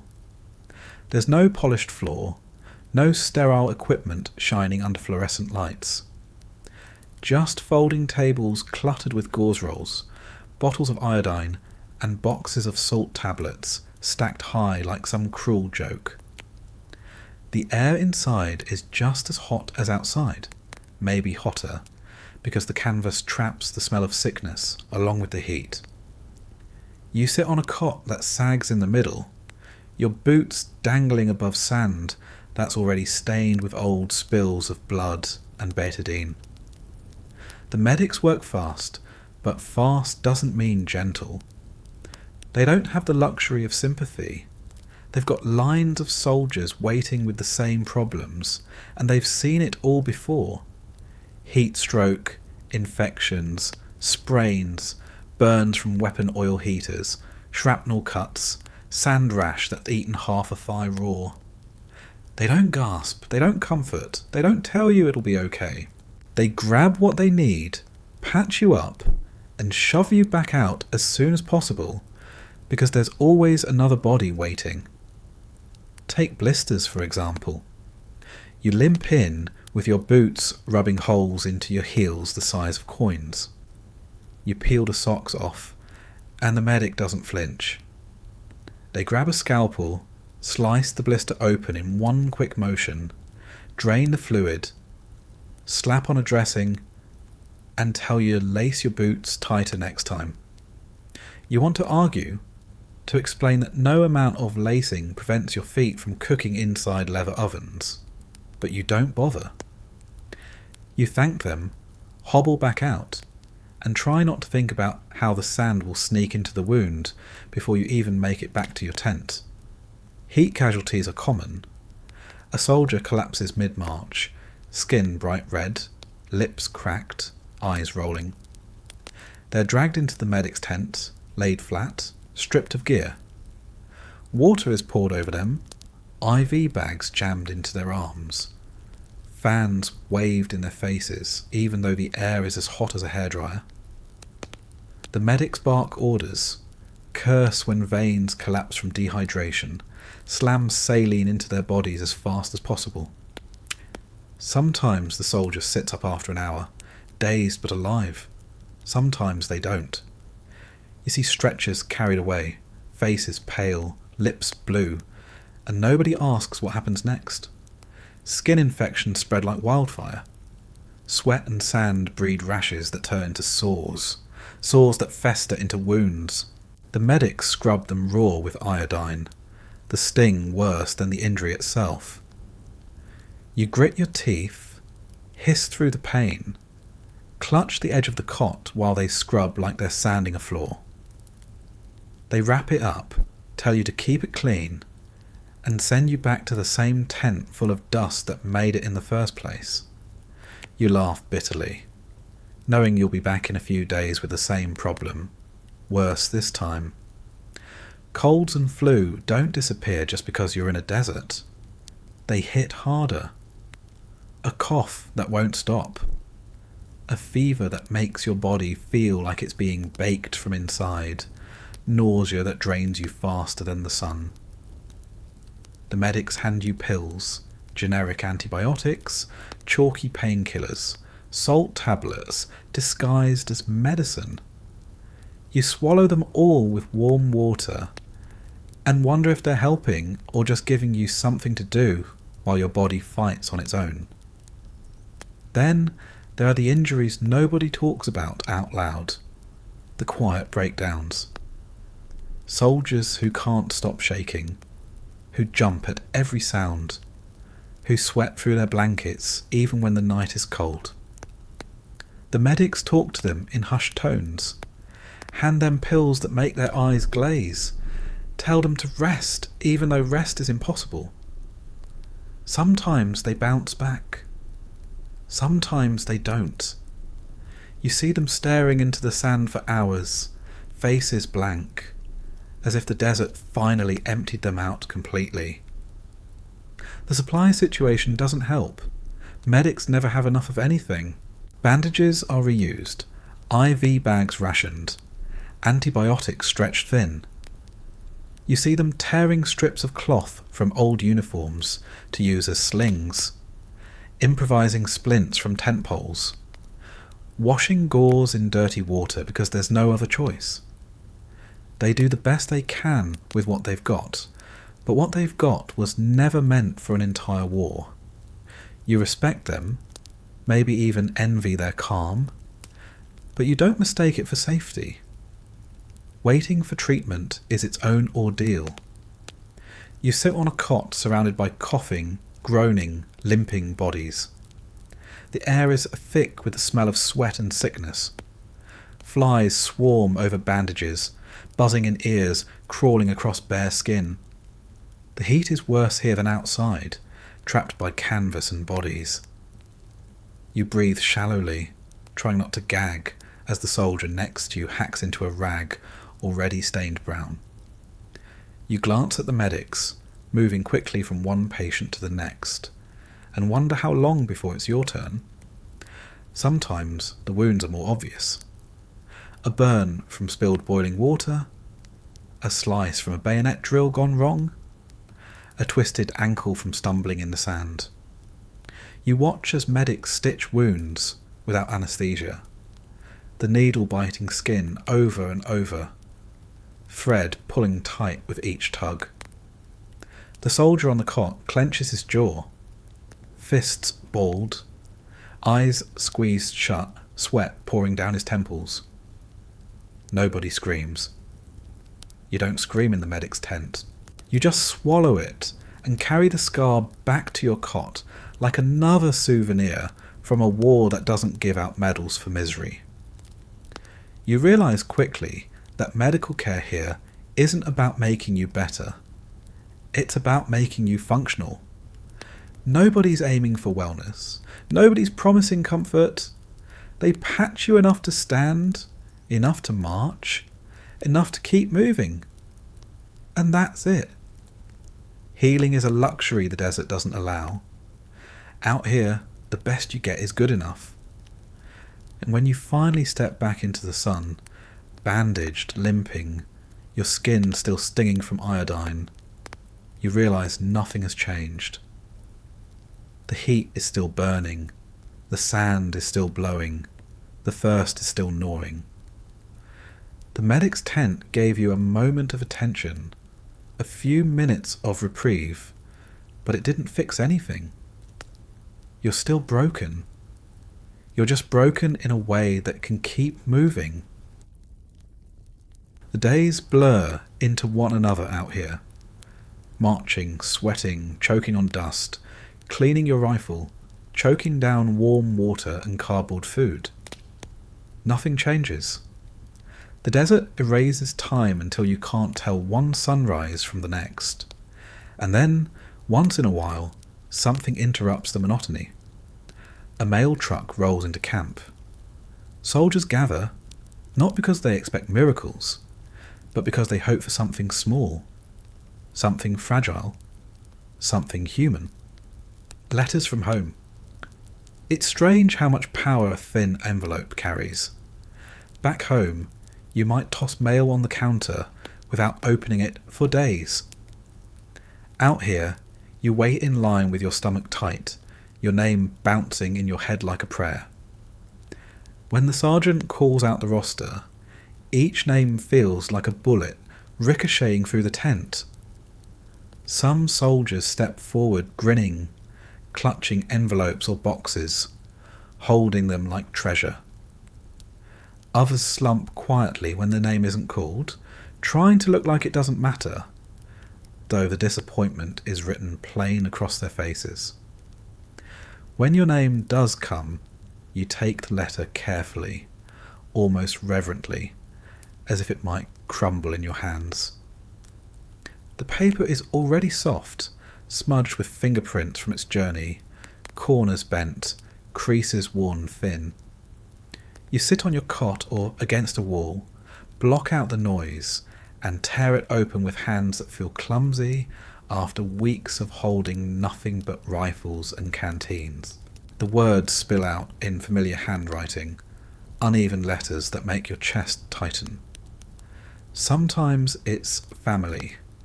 A mother writing about the weather back home, the neighbours, the dog who still sleeps by the door.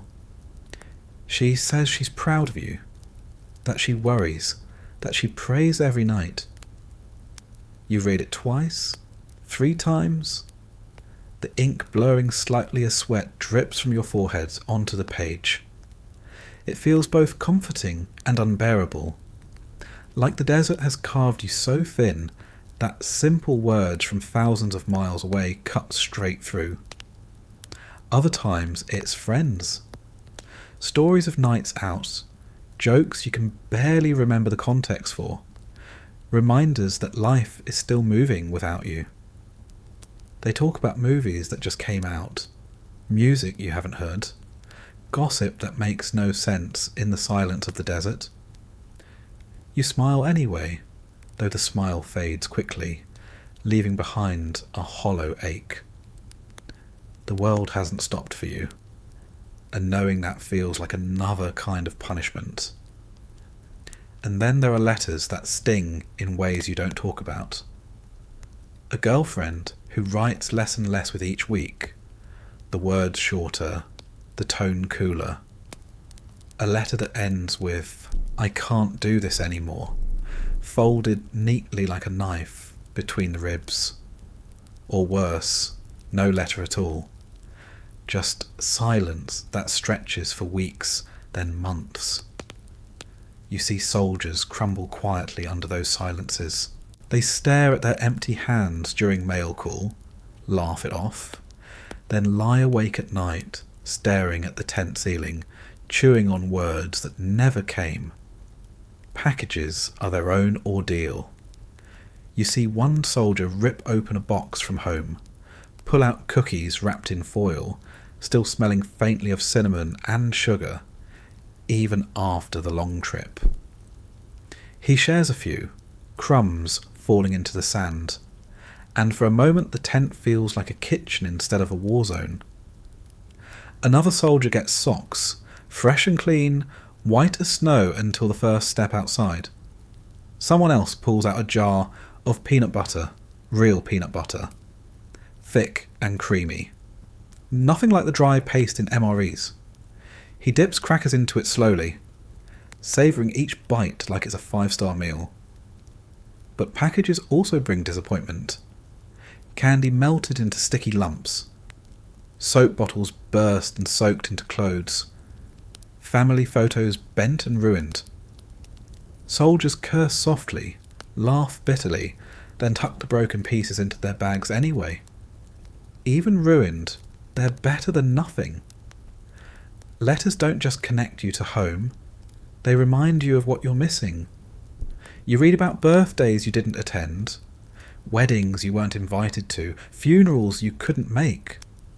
The words sit heavy in your gut, the guilt mixing with the heat and the thirst until you feel hollowed out. You can't explain to them what it's like here. Not really. You can write back, scribble in pencil on army stationery, but the words never come out right. You tell them you're fine, that it's hot, that you're busy. You don't tell them about the sand in your lungs, the fear in your chest, the taste of regret in every meal. Some truths don't fit on paper. Still, you write. You sit hunched over your cot, pen scratching across thin pages, sweat dripping onto the ink until it smears. You write about anything and everything, even if it feels empty. Because sending a letter means you exist, means you're still tethered to the world beyond the desert. You fold it carefully, slip it into an envelope, hand it off to the same sergeant who called your name. You know it'll take weeks to arrive, maybe longer, but you write anyway because the act itself is survival. At night, after the generator hums low and the camp falls quiet, you read your letters again. You fold and unfold them until the creases wear thin, until the paper starts to tear at the edges. You memorise the words, the handwriting, even the smudges of ink where someone's hand shook or pressed too hard. You tuck them under your pillow or into your shirt pocket, carrying them with you like talismans. They don't erase the misery. They don't make you less thirsty, less tired, less filthy. But they remind you that somewhere far away there's a world that doesn't look like this. And sometimes that's enough to keep you standing. You notice it quickly, though nobody says it out loud. The desert doesn't care about gender, but the military does. Out here, in a war zone that strips everyone down to sweat, dust, and exhaustion, women still carry a different kind of weight. For you, the uniform fits the same, the boots blister the same, the thirst gnaws the same. But the way people look at you, the way rules bend around you, the way expectations pile on you, those don't disappear just because you're wearing the same camouflage. The first difference is in numbers. Women aren't common in the Gulf, not in the combat units, not in the convoys, not in the tents. You might be one of a handful in your company, maybe the only one in your squad. That makes you visible in a place where invisibility is supposed to be survival. Every step, every mistake, every complaint feels amplified, as if you're carrying not just your own weight, but the burden of proving you deserve to be there at all. Some of the men treat you like a novelty, others like an outsider, a few like an equal. None of it changes the fact that you can never blend in. The gear doesn't fit right. The flak vest rides awkwardly against your chest, the straps digging in where they weren't designed to. The helmet tilts, never sitting flush, the chin strap biting in strange places. The chemical suit sags in some spots, squeezes in others, turning into an oven in ways the designers never thought about. Boots blister your feet just like theirs, but you're expected to march the same miles, carry the same pack, haul the same gear. And you do, because the only thing worse than suffering under it is someone thinking you can't. Bathrooms make the difference sharper. The porta-johns are bad for everyone, but they're worse for you. Privacy doesn't exist. Lines don't care. And trying to crouch in the sand behind a vehicle feels less like necessity and more like humiliation. You get used to holding it longer, to planning every sip of water around when you might have a chance. Men can step away and be done in 30 seconds. You have to wait, strategize, risk stares you pretend not to notice. Modesty dissolves, but not the awareness. The jokes never stop. Sometimes they're light-hearted, crude banter that everyone's supposed to laugh at. Other times they're sharper, reminders that no matter how much sand coats your uniform, someone still sees you differently. You learn to brush it off, to laugh when you don't want to roll your eyes instead of snapping back. Anger only makes it worse. Silence sometimes makes it worse too.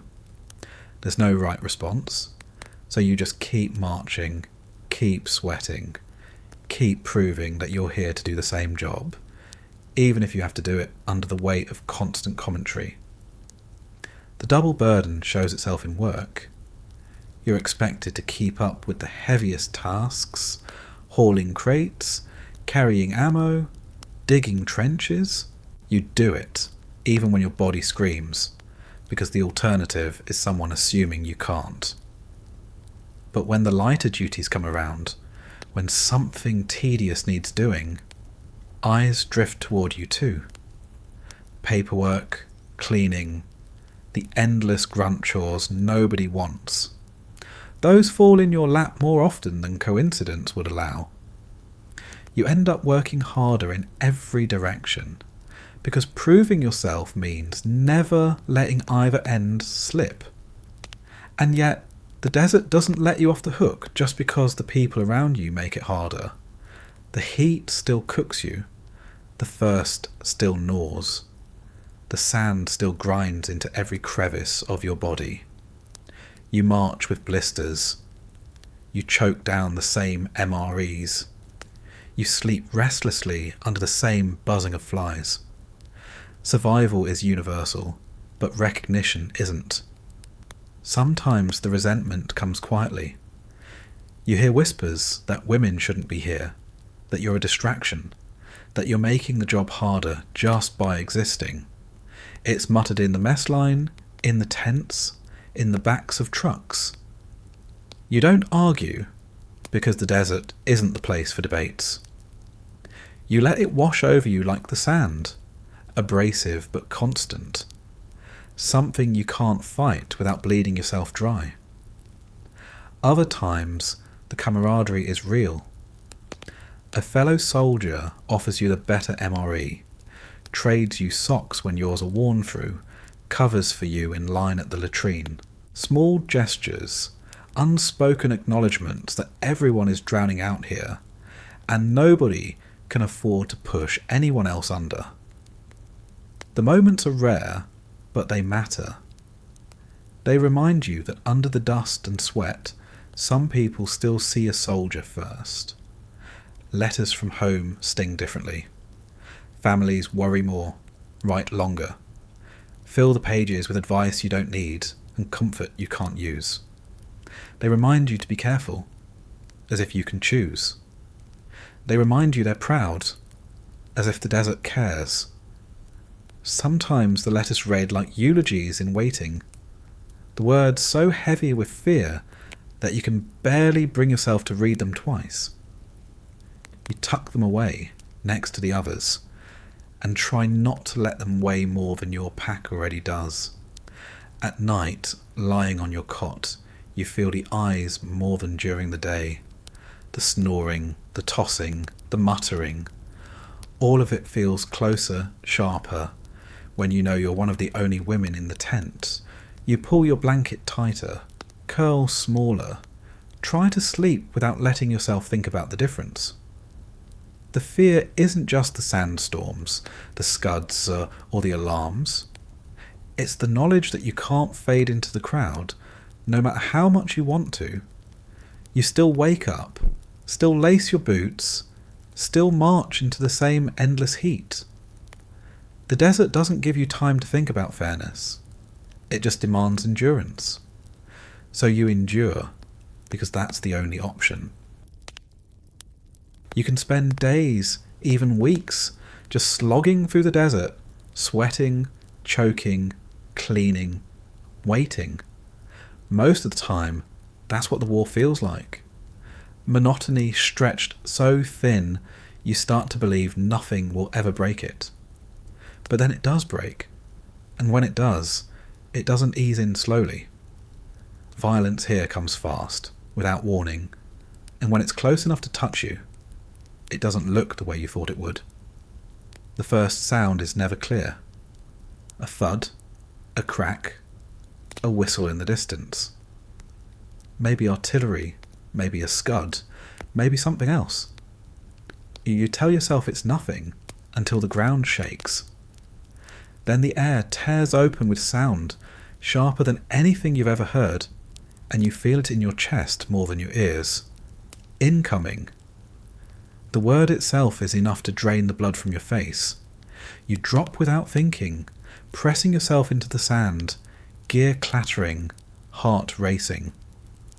The blast hits, and the shockwave rolls over you like someone kicked the air itself.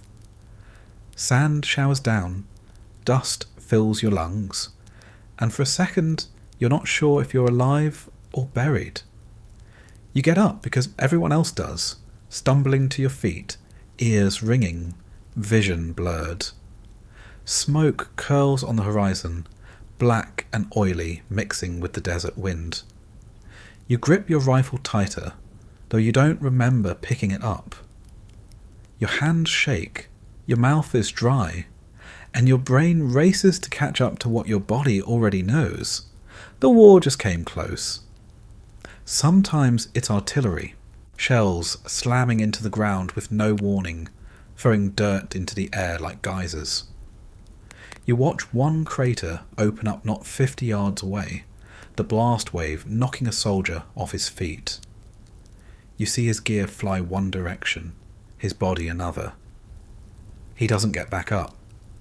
Medics rush in, dragging him by the arms, but you already know. The violence doesn't pause to let you process. It just keeps landing, round after round, until you're curled into yourself, clutching your helmet, praying the next one doesn't have your name on it. Other times, it's small arms fire, sudden bursts ripping across the desert. The sound cracks overhead, so fast it takes a second to understand what it is. Bullets don't whistle like in movies. They snap, like the air itself breaking apart. You duck instinctively, pressing your cheek into the dirt, every nerve in your body screaming to stay down. You return fire because that's what training drilled into you, even though your hands tremble, even though you can barely see where the shots are coming from.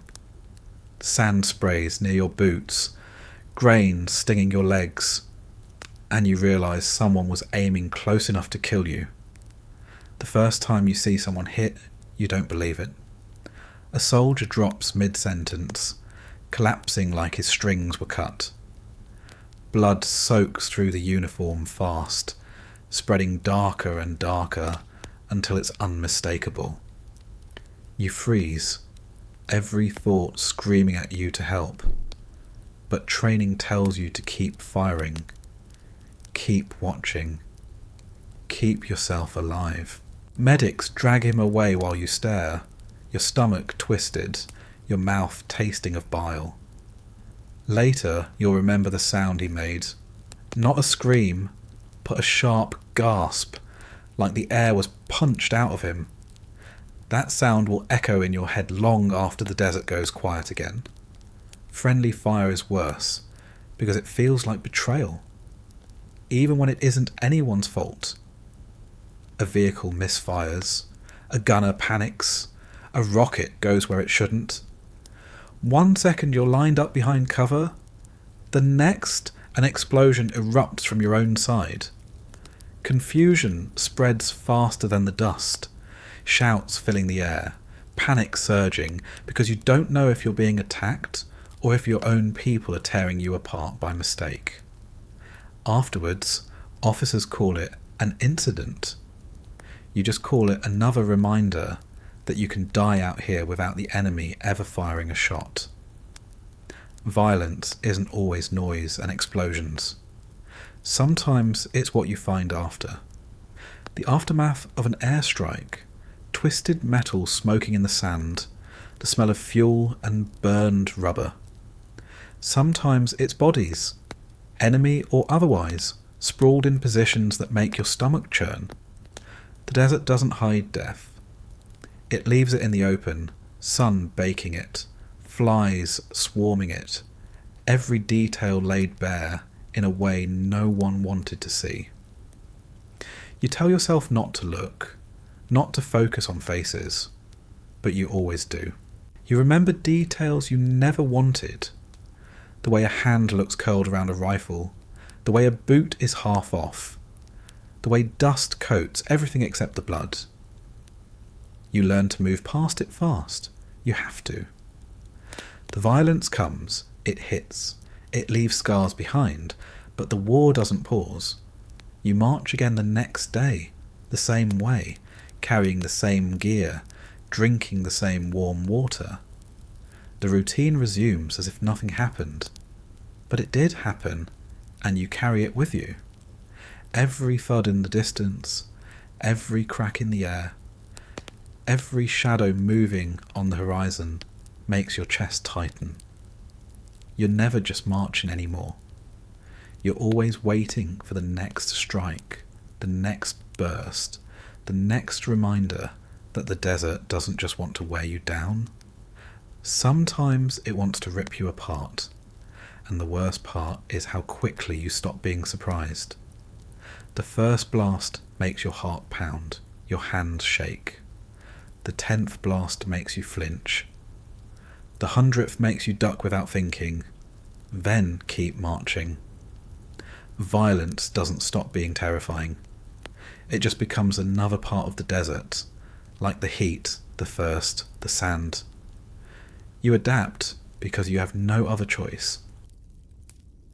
By now, your body feels like it's being carved down to the bare minimum needed to keep moving.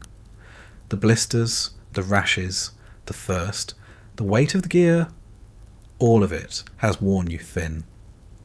But the desert doesn't stop at your skin. The heat, the sand, the noise, the drills, the fear, the endless monotony, they crawl inside your head, and they stay there. Out here, you don't just fight with your rifle. You fight with your own mind, and most days, you're losing. The first thing you notice is the boredom. It doesn't sound like much compared to the blasts and the firefights, but boredom in the desert isn't quiet. It's suffocating. Hours stretch into days. Days blur into weeks, and nothing changes. The same tents, the same sand, the same lines for food, the same drills, the same gear.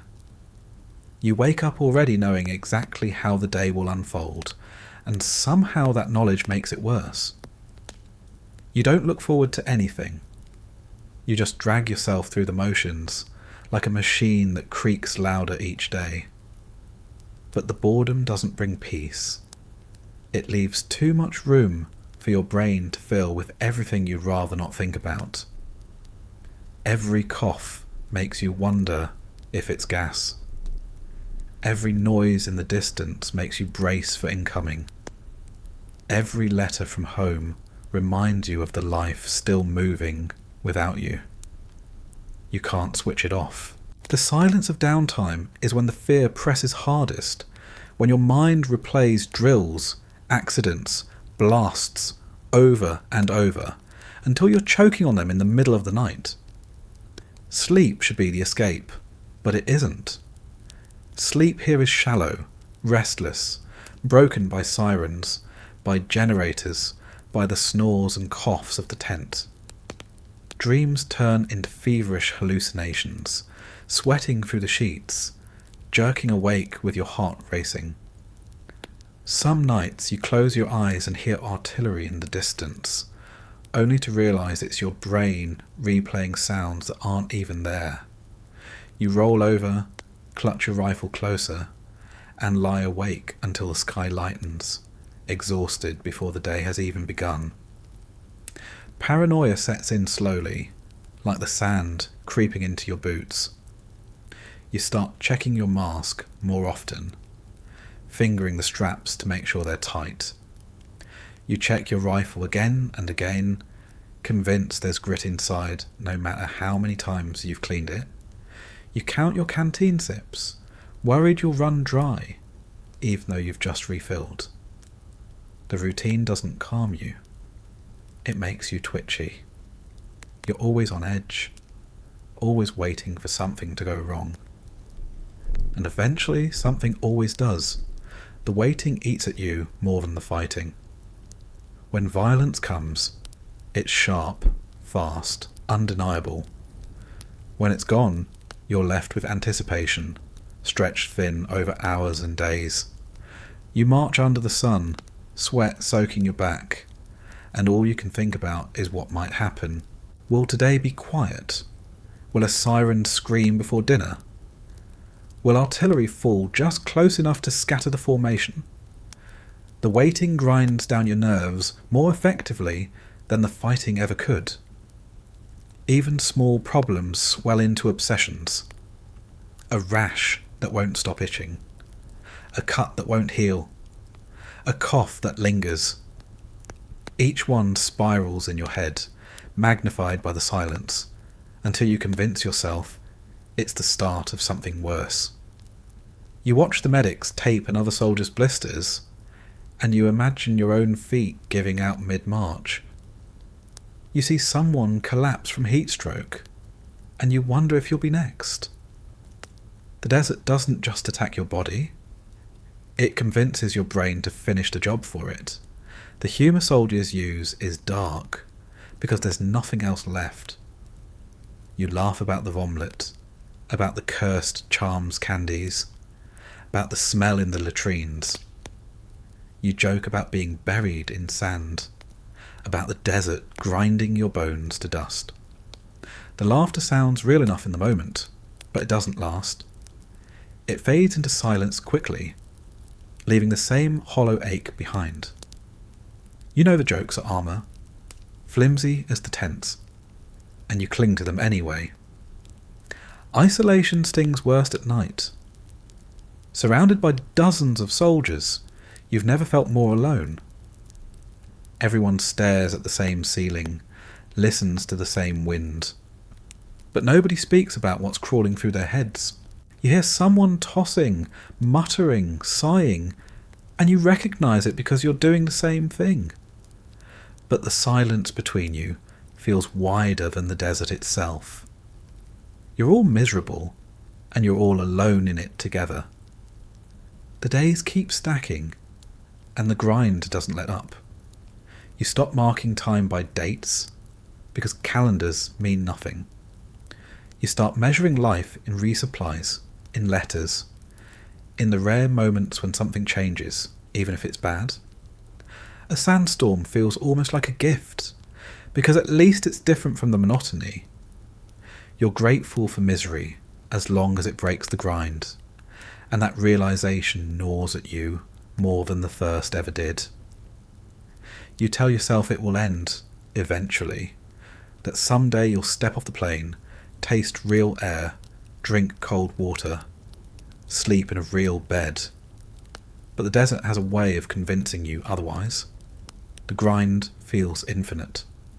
The horizon never changes. The days blur into one another until the idea of leaving feels like a dream someone else had. You march, you sweat, you choke, you wait.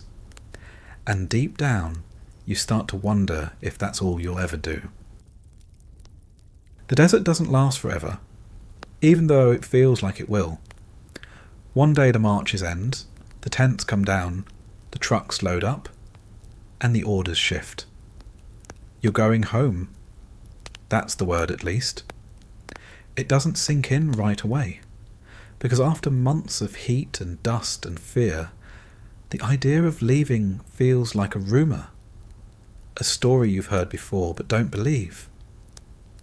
You pack your gear the same way you've done 100 times, sweat dripping into your eyes, dust clinging to your uniform, and it doesn't feel different, but it is. This time you're not setting up again. This time you're supposed to be done. The trip back feels unreal. Convoys grind out of the desert, vehicles rattling with sand trapped in every bolt. Aircraft drone overhead, carrying pallets of gear, and soldiers slumped in silence. Nobody cheers, nobody sings. You just sit in the noise, your rifle across your lap, your hands twitching every time the engines shift tone. Leaving the desert doesn't mean leaving the vigilance. Your brain doesn't switch off just because the order's changed. Every bump, every sound still makes your chest tighten. Then suddenly, you're not in the desert anymore. You're stepping onto tarmac under grey skies, cool air washing over your face like you've never felt it before. It should feel like relief. It should feel like salvation. Instead it feels wrong. The air is too soft, the ground too steady, the silence too deep. You blink against it, disoriented, your body convinced that something's missing, though you can't put your finger on what. Home doesn't greet you the way you imagined. Families cheer, flags wave, crowds press forward with smiles. You smile back because you're supposed to, but the sound is overwhelming. After months of engines, artillery, and alarms, even happiness feels like noise you can't filter.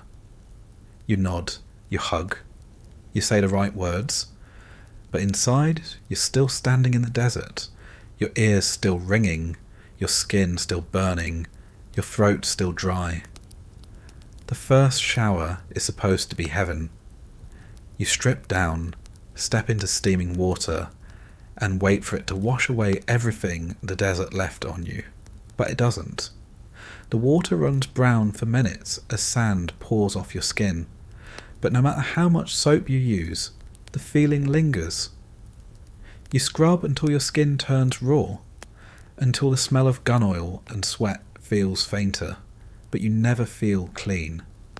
You step out of the shower, wrap yourself in a towel, and catch yourself listening for the generator that isn't there. Silence feels foreign. Food tastes wrong too. The first bite of fresh bread, the first sip of cold milk. You expect joy, but instead it just feels strange. After months of cardboard crackers, greasy chili mac, and peanut butter that tasted like sawdust, real food overloads you. You chew slowly, confused, stomach twisting because it isn't used to this.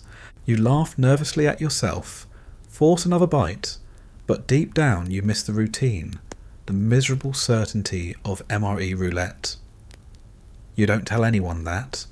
They wouldn't understand. Sleep doesn't return either. You lie in a real bed, soft mattress, clean sheets, and your body doesn't know what to do. The softness feels unstable, the silence suspicious. You toss and turn, sweating even though the room is cool, waking at every creak of the house, every bark of a dog outside. Dreams come, but they're fractured. Flashes of sandstorms, the wail of the chemical alarm, the snap of bullets overhead. You wake with your heart racing, hand reaching for a rifle that isn't there, and the darkness feels heavier than any tent ever did. The people around you don't see it. They see someone who made it home, someone who survived. They ask questions you can't answer. What was it like? Was it scary? Are you glad to be back? You nod, you shrug, you mutter vague words about heat and sand, about missing home.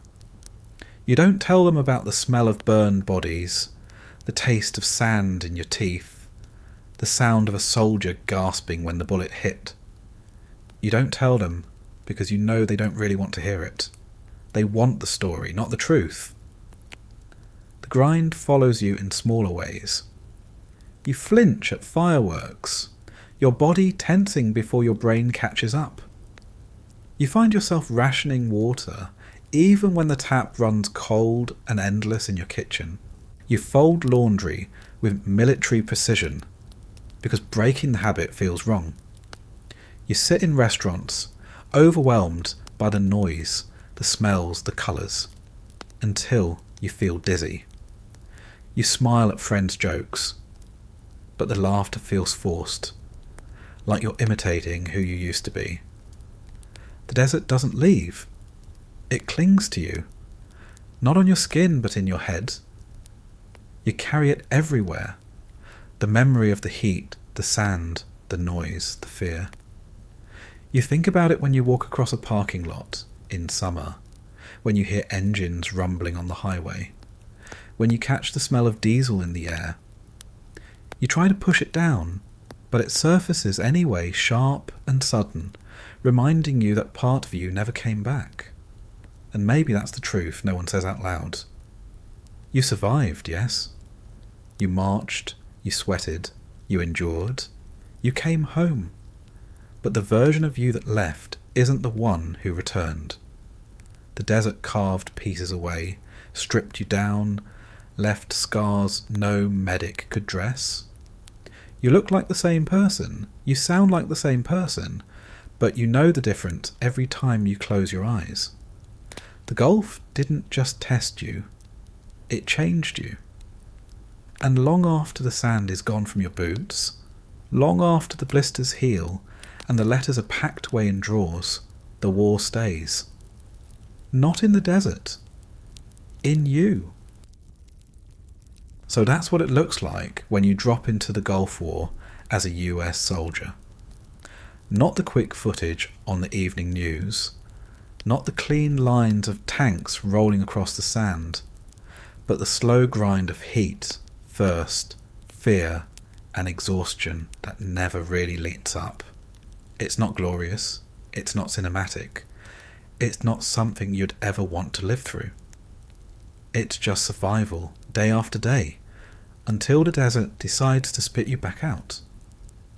If you've made it this far tonight, I hope your eyes are heavy now. Your body is sinking into the mattress, and the words are fading into the background. That's always the point of these, to carry you somewhere else long enough that your mind lets go of the noise it's been carrying all day. So take a breath, let the quiet settle around you, and rest easy. You're not marching, you're not choking on sand, you're not lying awake in a canvas tent with alarms waiting to scream. You're safe, you're warm, and the night belongs to you. Good night, and sleep well.